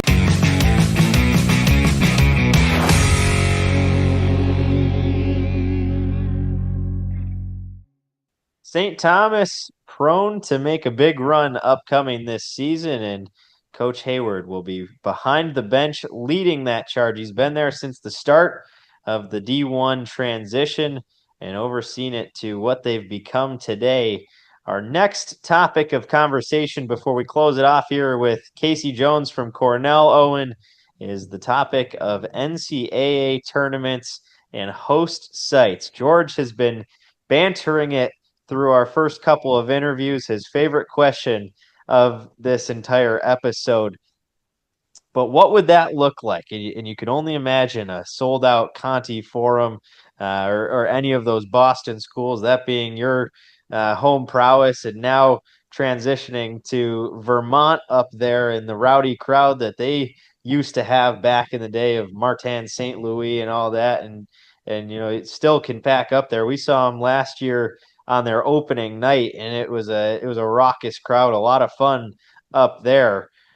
What would it look like for you if the NCAA tournament started to transition into the top seeds being the host site for the tournament? Would it be the 1 seed in each region having 4 1 seeds host and host 4 teams apiece? Would you want to see it spread over a couple more weeks and 1 game at a time? You want to see series? If you're the commissioner of the NCAA, how are you breaking this one down? Well, I think in the more we were talking about before we hopped on here, just whether you do it based on giving conference winners all the opportunity, or if you do it based on pairwise. I think if we're talking about it from a capacity standpoint, what would be the most advantageous would be to just do the highest, the top 4 ranked teams overall. Even if you have some overlap, within the conferences, I think then you're more likely to at least be ending up in some buildings with high capacity. Although that there's advantages and disadvantages to everything, because when smaller schools win their conference, then they're going to be wondering why they can't host it. But the feasibility of hosting a regional in an arena that's under 5,000 is certainly part of the topic of the conversation here. I think it's just it's going to be interesting to see how this plays out, because you have one of the biggest advocates on the side of hosting host site regionals being Denver's head coach David Carl, who saying it from the perspective of, well, the current model has worked for us. We've been winning under the system where we'll go across the country to play in Manchester, New Hampshire, or Springfield, Massachusetts. But he wants to do that because he just thinks it's going to be a better atmosphere and it's going to grow the game. And I think it's worth exploring more. But like, to answer your question, well, that's the hard part. It's hard to know like how you break it down. But my hunch would be you just go with the top 4 teams. But yeah, we're gonna be digging into the weeds of pairwise as we figure this out for sure. Well, you hinted at my big nugget, and I did some deep digging here on the current rules restricting what would be this capability of top sites hosting. And we've seen this in women's hockey. In women's hockey, the super regional is held at the top seeds in the 1 through 4s hosting it. And that causes all kinds of chaos. And even thinking about conference championships, where some conference championships are held at the venues for the semis and the championships of the number one seed in the conference. Thinking about the difficulty and capacity of certain rinks holding 4 teams at once, nonetheless at the NCAA tournament level. Well, the NCAA has the guideline of 5,000 being the minimum seating capacity. Any regional host for an NCAA sanctioned event has to have a minimum seating of 5,000 seats. The preferred capacity for the NCAA is strongly recommended between 7,000 and 10,000 plus to handle what the NCAA calls the demand of creating a championship environment. And the Frozen Four regulation, which obviously is always held at an NHL or NBA level arena, 15,000 plus seats. But that's not probably what's in question here. It would be the first couple of rounds being held at the host site. Well, if you take even just that minimum 5,000, but also the preferred 7,000 seat arena, looking across leagues, even at the Big Ten level, which you would probably say right now with the NIL and all the changes is the premier state of hockey. Only 4 out of the 7 would hit that 7,000 mark. All 7 in the Big Ten teams have arenas that are 5,000 plus. But then you go down the list here. Hockey East has just 3 that would fit the 7,000. Only 6 teams out of their 10 that are above the 5,000 seats. Then it keeps going with NCHC. Still some big time names, North Dakota, Denver being in the NCHC. Only 2 teams in the NCHC are above 5,000, with 6 teams that could host if the number is 5,000. And then it goes way down. The Atlantic and CCHA have no teams with 7,000 plus seat arenas. Just 1 team in each conference with one team that has over 7,000 seat, or excuse me, has over 5,000 seats. 0 with 7,000 plus, 1 in each division with 5,000 plus, and then the ECAC doesn't have a single of their 12 teams over 5,000 seats. So by that standard, the ECAC would not be allowed to host an NCAA regional. Even if they got within that, they would have to go to a neutral site likely, or they'd have to change that rule. I think about that in terms of the schools that have very small venues, and thinking about like a Yale at the Yale Whale in the ECAC. Even thinking about where you're headed to Vermont, which would be on the the bigger side of small rinks, but certainly an older arena. But it would be tough to fit a tournament atmosphere there, especially if you did a 4-team super regional there. I would think you would have to break that down to just one game over a couple of weekends, where you do the round of 16 and the quarterfinals over 2 different weeks, and spread that out, with the home team being the top seed among the top 8 for the first round and the top 4 for the second round. Yep. The one thing that was just like I'm thinking about too, with like especially you mentioned ECAC, like maybe there's a way, like they have, I don't know, they have the regional sites for the tournament, like they're picked through 2028, but maybe there's a way to give ECAC teams an opportunity to have kind of a larger crowd and a home ice advantage. Like maybe there's a way to incorporate. I mean, we've talked about this, I think, off the air, like how successful the Lake Placid rink has been with hosting those Final Four games and the kind of crowds that it can bring in.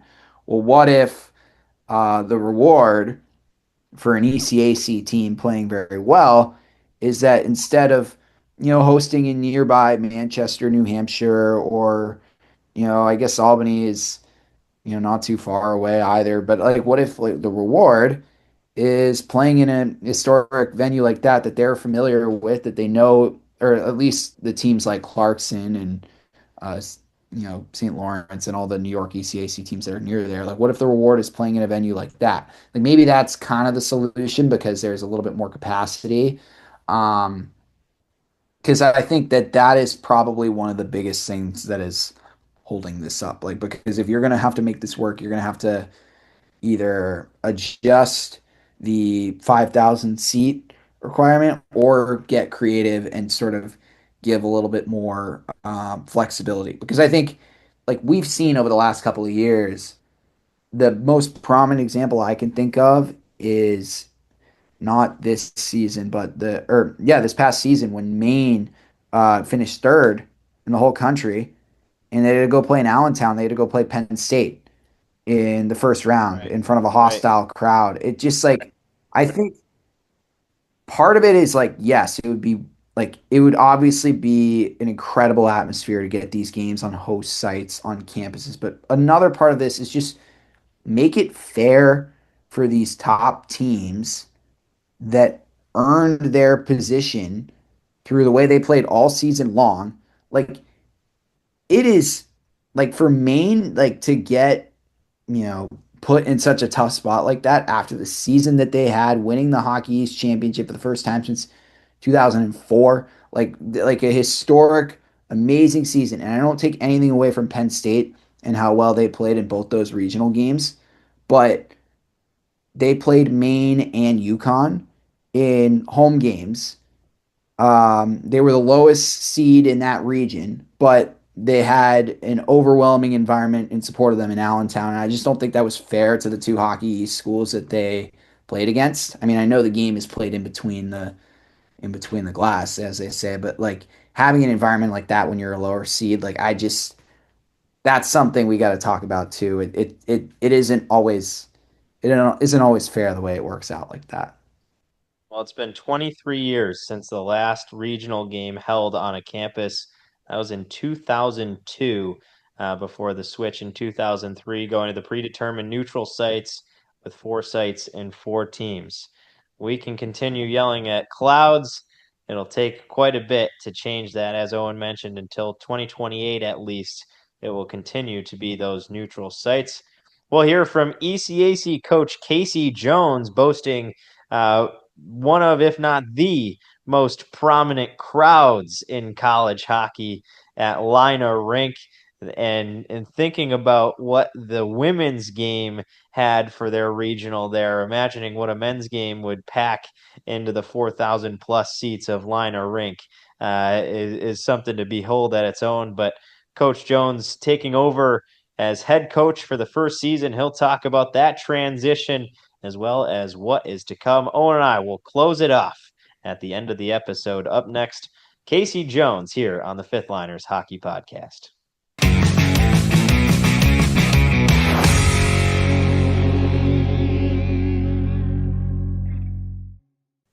Well, it's with a big smile on my face that we now welcome in head coach of Cornell University men's hockey, Coach Casey Jones, good friend of mine and now friend of the podcast. Coach, a busy summer for you, and you are now the head dog leading the way at Cornell, your alma mater. How's the summer been? I'm sure jam-packed as we now get real close. Guys are moving on to campus, college hockey just around the corner.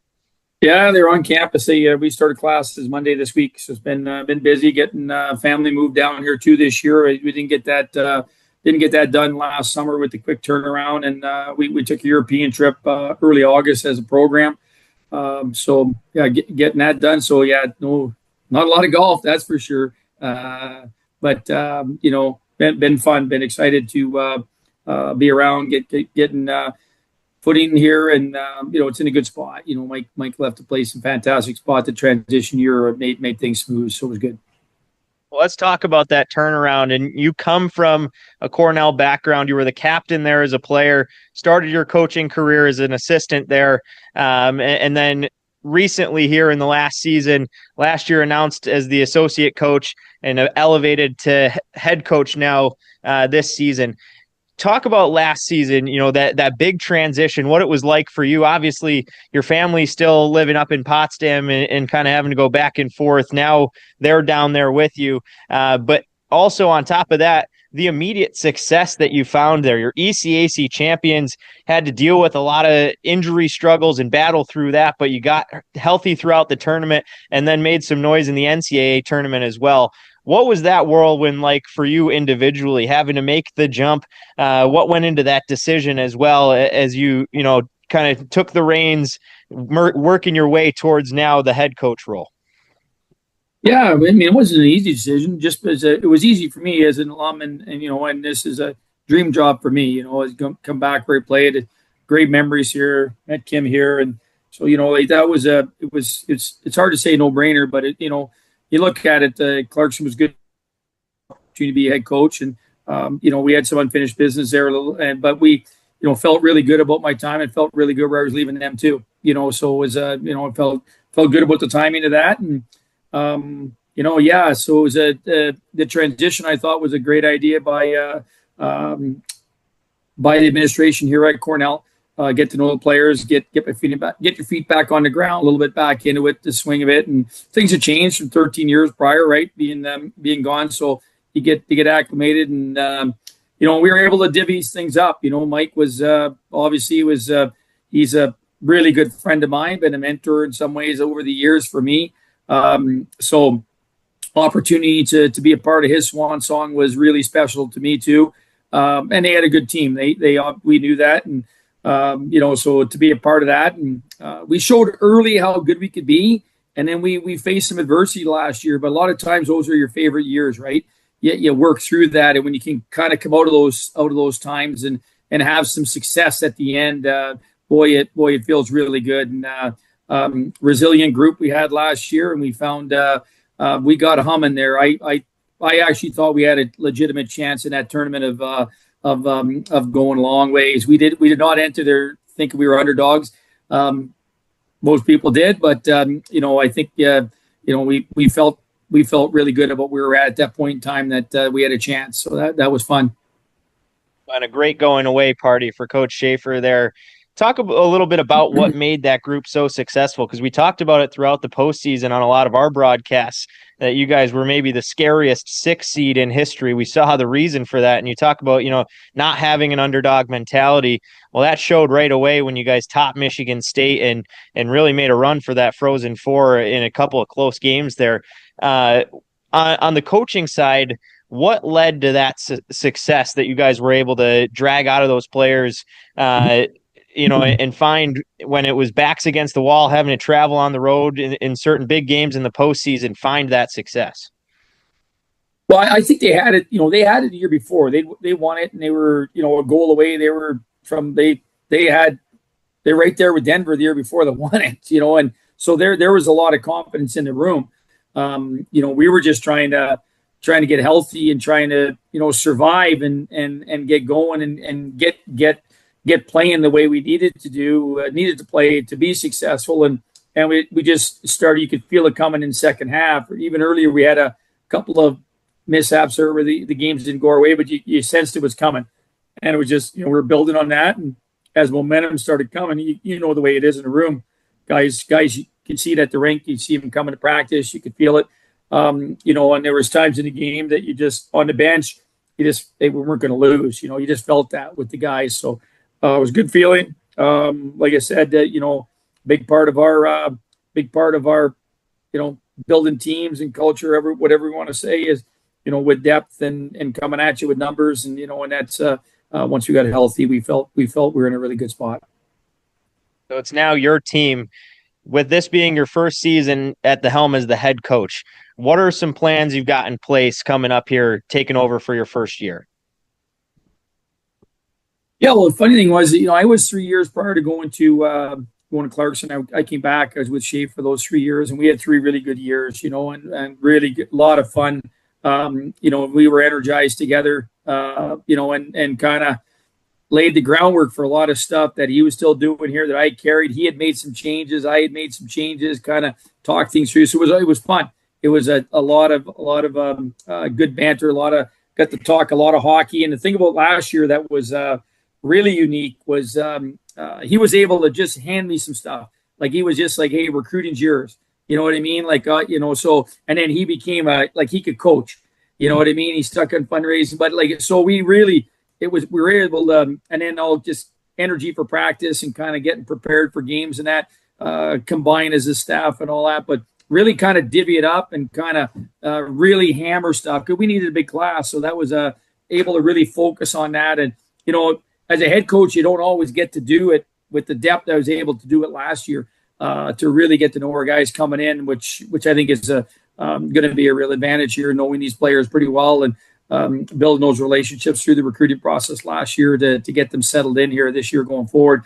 So that was kind of really unique in that sense, and then we just kind of came to the rink and enjoyed it. It was, Mike's got a ton of energy and he's a great coach and he's going to be missed, but overall it's just coming in now. We just got to get 3 new coaches and 14 new players, all kind of on the same page. Get them integrated with their older guys coming through the door. So I don't know if there's significant changes, so to speak. You know what I mean?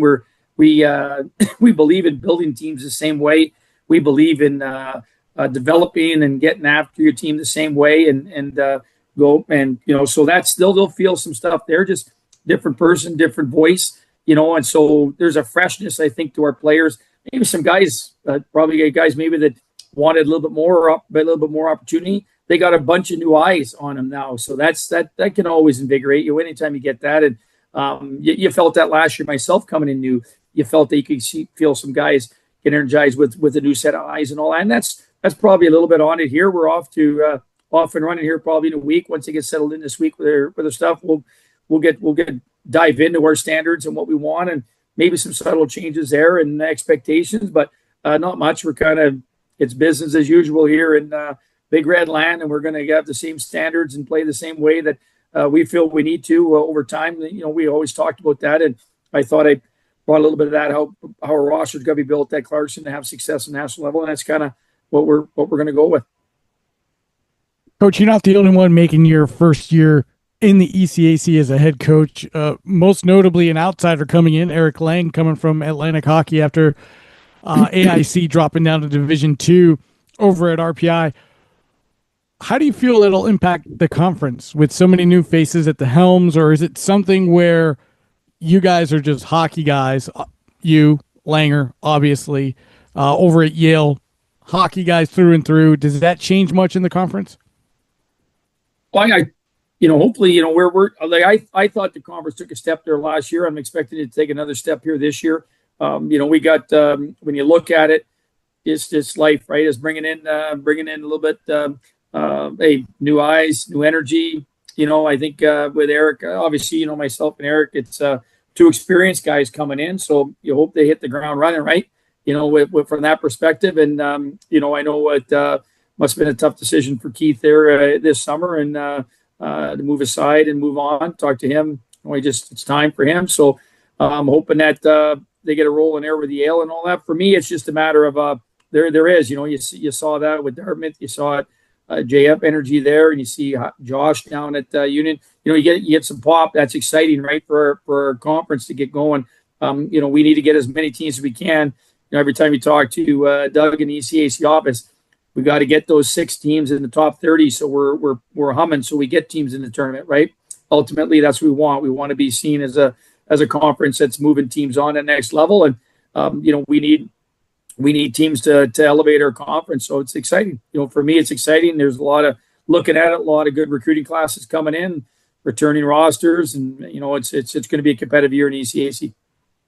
We've seen a lot of challenges and changes in the college hockey landscape around NIL and now CHL being the most recent. And I remember talking to you when this was kind of becoming the move you were making and the change in your excitement going to Cornell, in talking about the brand that Cornell has, and maybe that being a help towards recruiting where guys want to go towards that Ivy League name. How do you navigate that with the NIL challenges and especially the scholarship rules around Ivy League when you come from a recruiting standpoint to get guys still hungry to come there, and we've seen year in and year out the talent that you guys are able to bring in? Yeah, well, I get that question a lot, and that's probably everybody's question. But like, to me, it's a big picture decision. It's a family decision for someone to come to Cornell. That's first and foremost. So when you get that, it's an investment by them. So they want to be here. They're excited to be here. And I'm going to sell hard. I think right now our program and the programs in the Ivy League that are doing a high level, an athlete. I just think in this landscape of things, I think we can provide still that unbelievable experience, that student athlete experience for these players. And when you get here, it's big picture. It's not short-sighted on nil. It's not short-sighted on some extra money in the summers and all that. It's what can this education do for you outside of hockey, the connections you can make, the contacts you're going to have, and take advantage of it and get here. And we're a nationally competitive program, not going anywhere. And it's like, I think there's things that we offer that they're unmatched across the country, and I feel strongly about that, and feel really good about the fact that the players want to play here, and retention will be big for us. It's a big part of what I think what you need to have at the Ivy League to have success is and I think it's right there for us. There's going to be no change on my end from my perspective of what we can accomplish. You talked about your own success as a program. The ECAC as a conference over the past 4 years have had multiple teams make the NCAA tournament. Do you feel like that helps make the outsiders or the casual college hockey fan take that conference more seriously, other than just looking at it and say, oh, there's a bunch of, Ivies there. They can't really be that good. Yeah, like I don't know why they still don't rank them high at the start of the year for whatever reason. It is what it is. It's we're not going to change people's perception. You're just going to have to put the product on the ice, right? Like it's for some reason it's it doesn't get the respect it deserves. It's a hard league to play in, and I saw a great stat the other day. I think the ECAC is second behind the NCHC in free agent contracts being signed. NHL contracts. Like players can come here, get the educations at world-class institutions, and they can become a pro. Like it's to me, it's like I said, it's a conference. I think it's a true student athlete, and I think the product is coming out of COVID, it took a little bit of hit there with some time for some programs, and I just think the best hockey's ahead of this conference going forward. Like to me, it's you got some heavyweights that when they get to the tournament, the ECAC teams have success, so it's got to mean something, right? So it's like that's. You look back the last 10 years and national champions, there's ECAC teams that are there, so I don't know why it doesn't get it. Sometimes I think, they get these NHL first rounders and one and dones or whatever it may be, those marquee names, maybe those aren't dotting our rosters. We've got great players, good players. And sometimes that are, just, it takes a little longer and they're a little bit longer runway to get to where they need to go. But and they're here and they're moving on and they're being real successful at professional level. So yeah, I don't know if the light switch will go on and people will recognize that the best teams in our league are some of the best teams across the country. I hope they realize that because our student athletes deserve that. But it's usually at the end of the year right there nip and tuck to make the Frozen Four to win national championship. And feel good about the best teams in our league this year will represent us well. Your institution specifically emphasizes academic excellence and character just as much as the athletic prowess when it comes to the student athlete. How do you communicate and preserve that identity to recruits to get them over to you? Obviously it helps that you're an alum coming back to continue the progress that's been made to keep this program at the elite level. Yeah, well, I think you have to recruit that. I think you have to steer away from getting the lure of maybe just a really good hockey player that doesn't have the standards and the character that you want to have in your program. It's that's you get what you recruit, right? So our main focus is to make sure that we understand the type of player that has success here.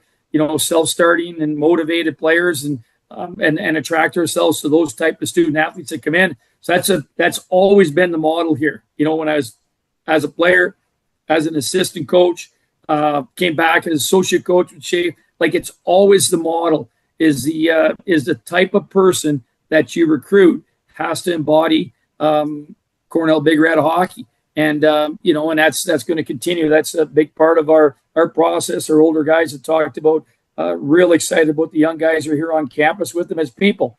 They not even touch the ice, you're talking. They feel right. It feels like they're a good fit.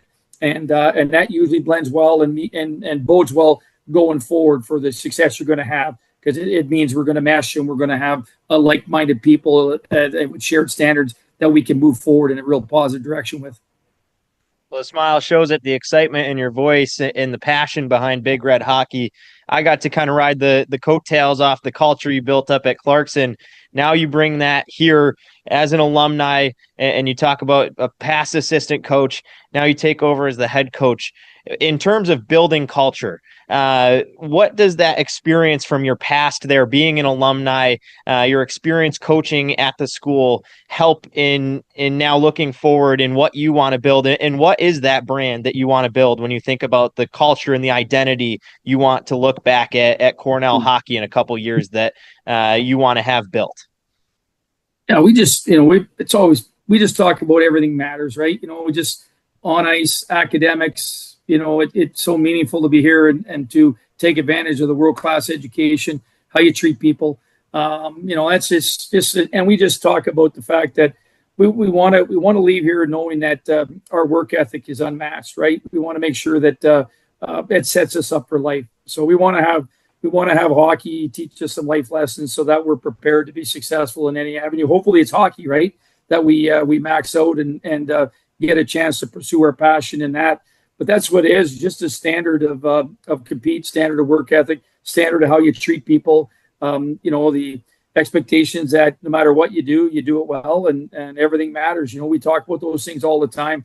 We're here to earn it. We're here to get after it. And, we just embrace that. And that's always been what Cornell hockey's about.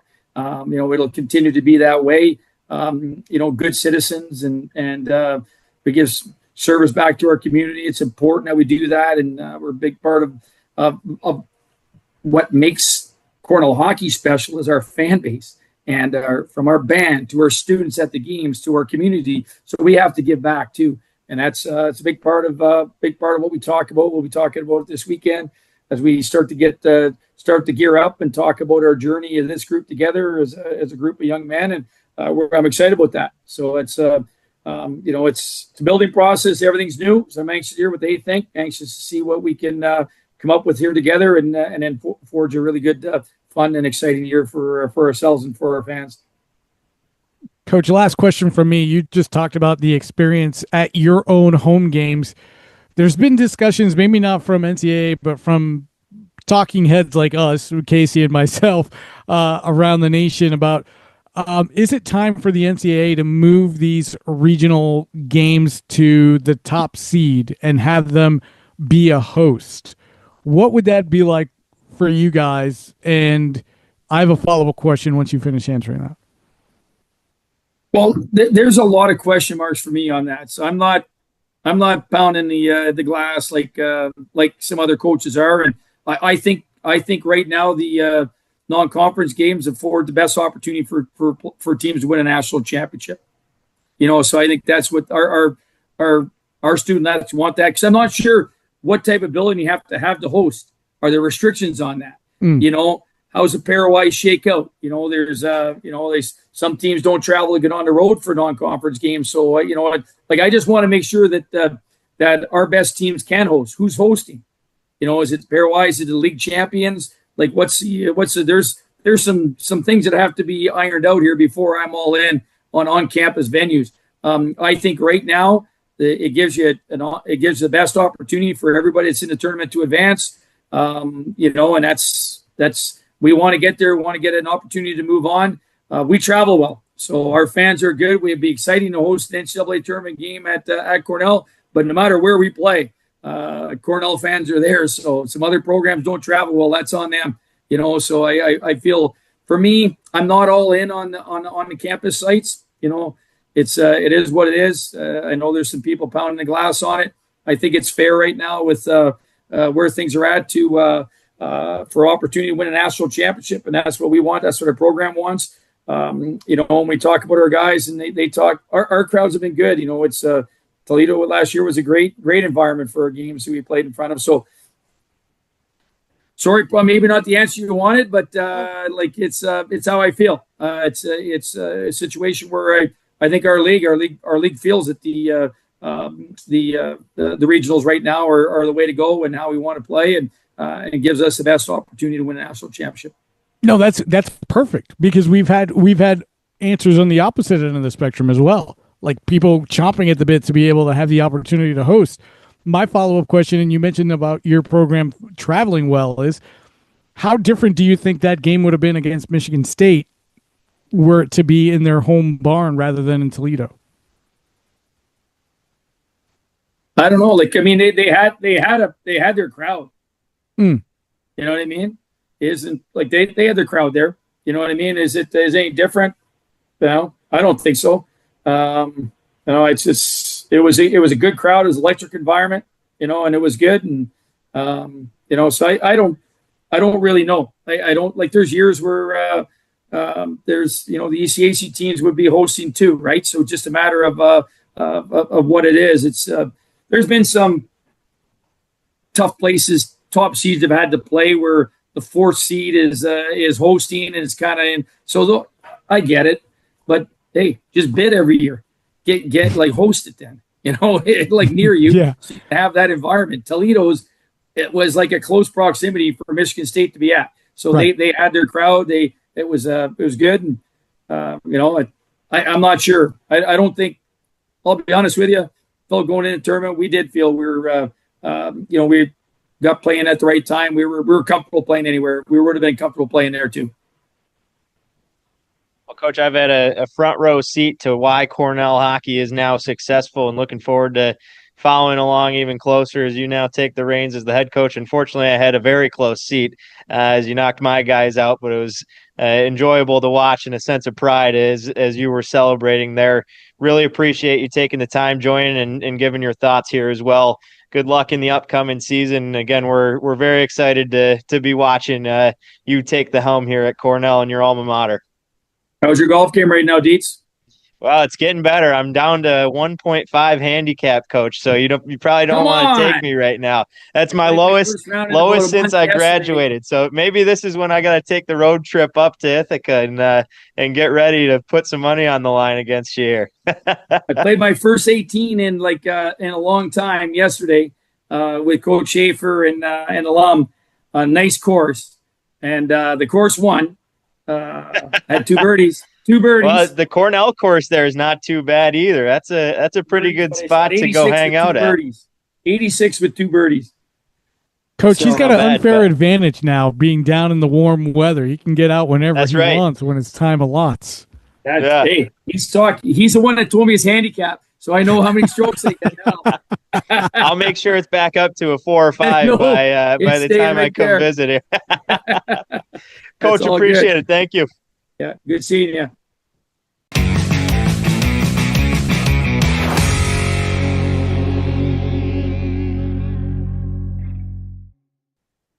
Best of luck to Casey Jones, taking over now in his first season as the head coach, coming off a pretty good start in his return to Cornell as the associate, winning the ECAC championship and a heck of a run out of the 6th seed, going all the way on the road to win it. And then in the NCAA tournament, upsetting the number 2 seed Michigan State, who a lot of people, I think including myself, took to win it all in NCAA tournament brackets.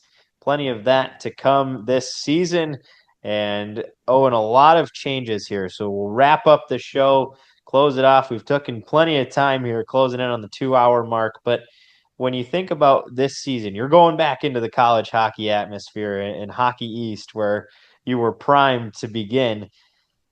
It's a much different scene than the last time you called college hockey, and probably CHL is the biggest of the switches. For me, something I think when it initially was announced, I was aggressively against, and we've had a lot of passionate discussions before you joined our show over last summer when the NIL money was first a thing.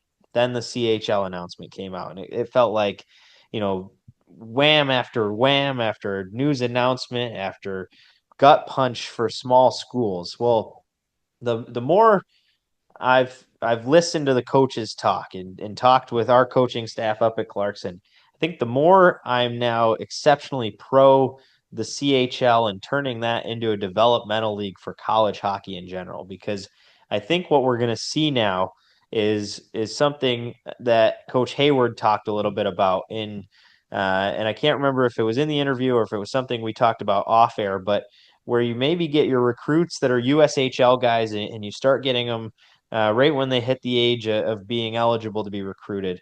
And now you kind of push them towards a WHL or a CHL, a QMJHL. And if they're not quite NCAA ready, send them to those leagues to continue to progress. Use the CHL as almost a developmental league and then bring them into the NCAA. And that's going to turn into a recruiting tool where we'll almost see that kind of be the wave. Instead of being just USHL to NCAA or CHL to the pro leagues, it could be now those US junior leagues, the smaller junior leagues, to the CHL, to the NCAA before you go and make that jump to the pros.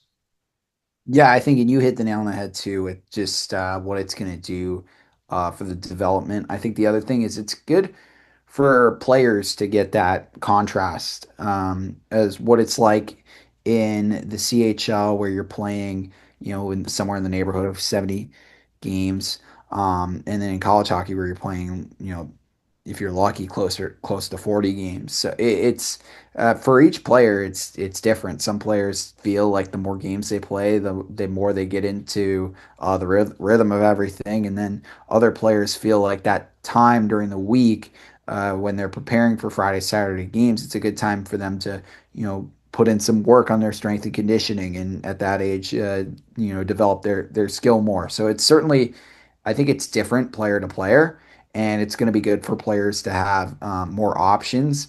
But I mean, to your point about the number of CHL players that are now going to have the opportunity to go to college hockey, I think it's going to be a win for both leagues in the sense that players don't feel like they're going to have to choose between the two leagues.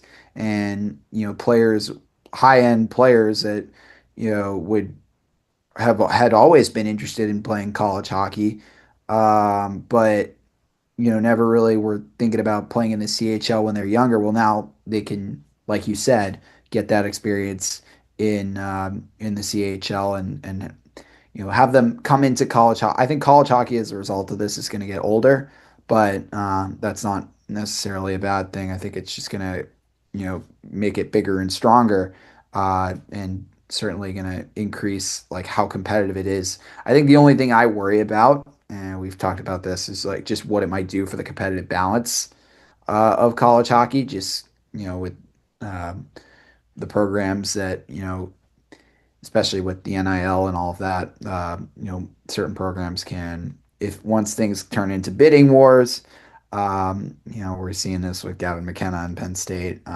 It as somebody who's about to be broadcasting for a smaller school, like it does, there is some fear about what this could eventually do to the competitive balance. I think that's more that has more to do with just the NIL landscape than it does with CHL players coming in and playing college hockey. But it's all going to be interesting to follow. The NIL is the one big unknown, and it seems like that will continue for quite a while here. You're back on the East Coast. We've got a couple of days left until September, and now next up are division previews coming as we'll cook through the next month. And before you blink your eyes, NHL hockey, college hockey, hockey in general is going to be back underway, and I cannot wait. What's going on for you here in between now and the next time we speak? No bear sightings on the East Coast. Well, I don't know. You're not too safe heading up to Vermont. There's plenty of potential for bears up there.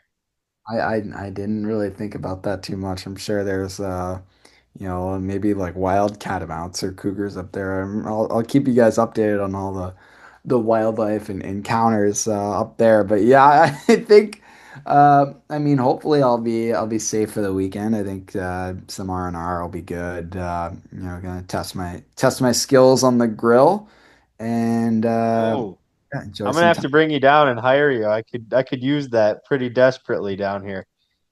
Well, yeah, they get the Greensboro grill. Well, the food down there has got to be pretty good though. The just all the I'm not barbecue sure and if you whatnot. followed along on my Twitter, but I'm getting a pretty lengthy list of my greatest chili cheese dog rankings, and I've been absolutely oodled and wowed at the abundance of cheap hot dogs in the state of North Carolina. I keep repeating that this is the greatest state I've ever been in. Everywhere I go, $2.50 hot dogs, and pretty cheap to throw chili and cheese on them as well. So I've been a happy man in that category. Not sure my heart and cardiovascular health are feeling the same though. Will you be getting out on the course and playing some golf? Yeah, I'm actually headed down your way this weekend, or your former way, headed to South Carolina. My former teammate and an ex golf coach, both teammate and former GA at Clarkson University, living down in Aiken, South Carolina. So I think we're gonna get between 3 and 4 rounds in down this weekend, down towards your former tracks. I'm hoping we're heading Hilton Head on Saturday. I'm hoping I can get my paws on an alligator. We'll we'll wait and see. Hopefully I return with all 10 digits on me. But that's my big quest. One, find an alligator. Two, touch said alligator. They're all over the golf courses. I'll tell you that right now. One of the courses I was on first, was just going with a couple of the sales staff members, and my first shot that I hit that landed on the green, it wasn't my tee shot, but when I got on the green and I couldn't really see what was on the green, and there was a cart ahead of us, two of my coworkers, and they're like, "Oh, and you should go up, walk over to your ball right now," and they're chuckling. And I go and I see like three, four gators, and they're all mouths open, but they're still like stones.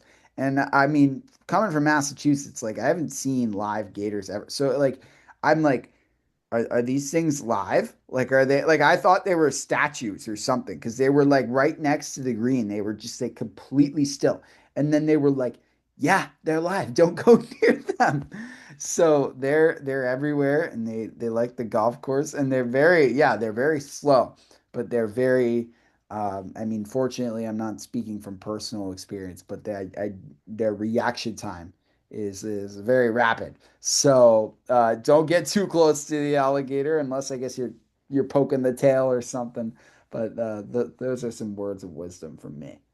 I got my hands on a towel a couple years ago. We were down in Florida for our spring break trip, and there was two 12-foot gators sitting on the second tee box, and I was trying to find one the whole trip. It's the last day. There was like two that were on land that were smaller ones that I tried to get close, and they're scared of everything that moves, so they run right into the water. And the last day, everyone's texting me in the groups in front of me. You're not going to believe it. And I went over and I tapped the tail on one, and they took off right into the water. So hopefully, can get my greasy mitts on some gator skin over the weekend. We'll see, and stay tuned as we transition into a big month, counting down the days to our fantasy hockey draft, with hopefully a series of significant guests coming up. But Owen, good luck with your days off coming up here, and looking forward to reuniting later on next week. Big props to George Bannister back in the saddle here, our interview guy, and as well for our nature expert, Owen Gund. I'm Casey Ditzel. We'll see everybody next week. Until then, have a good one, everyone. And fight back if attacked.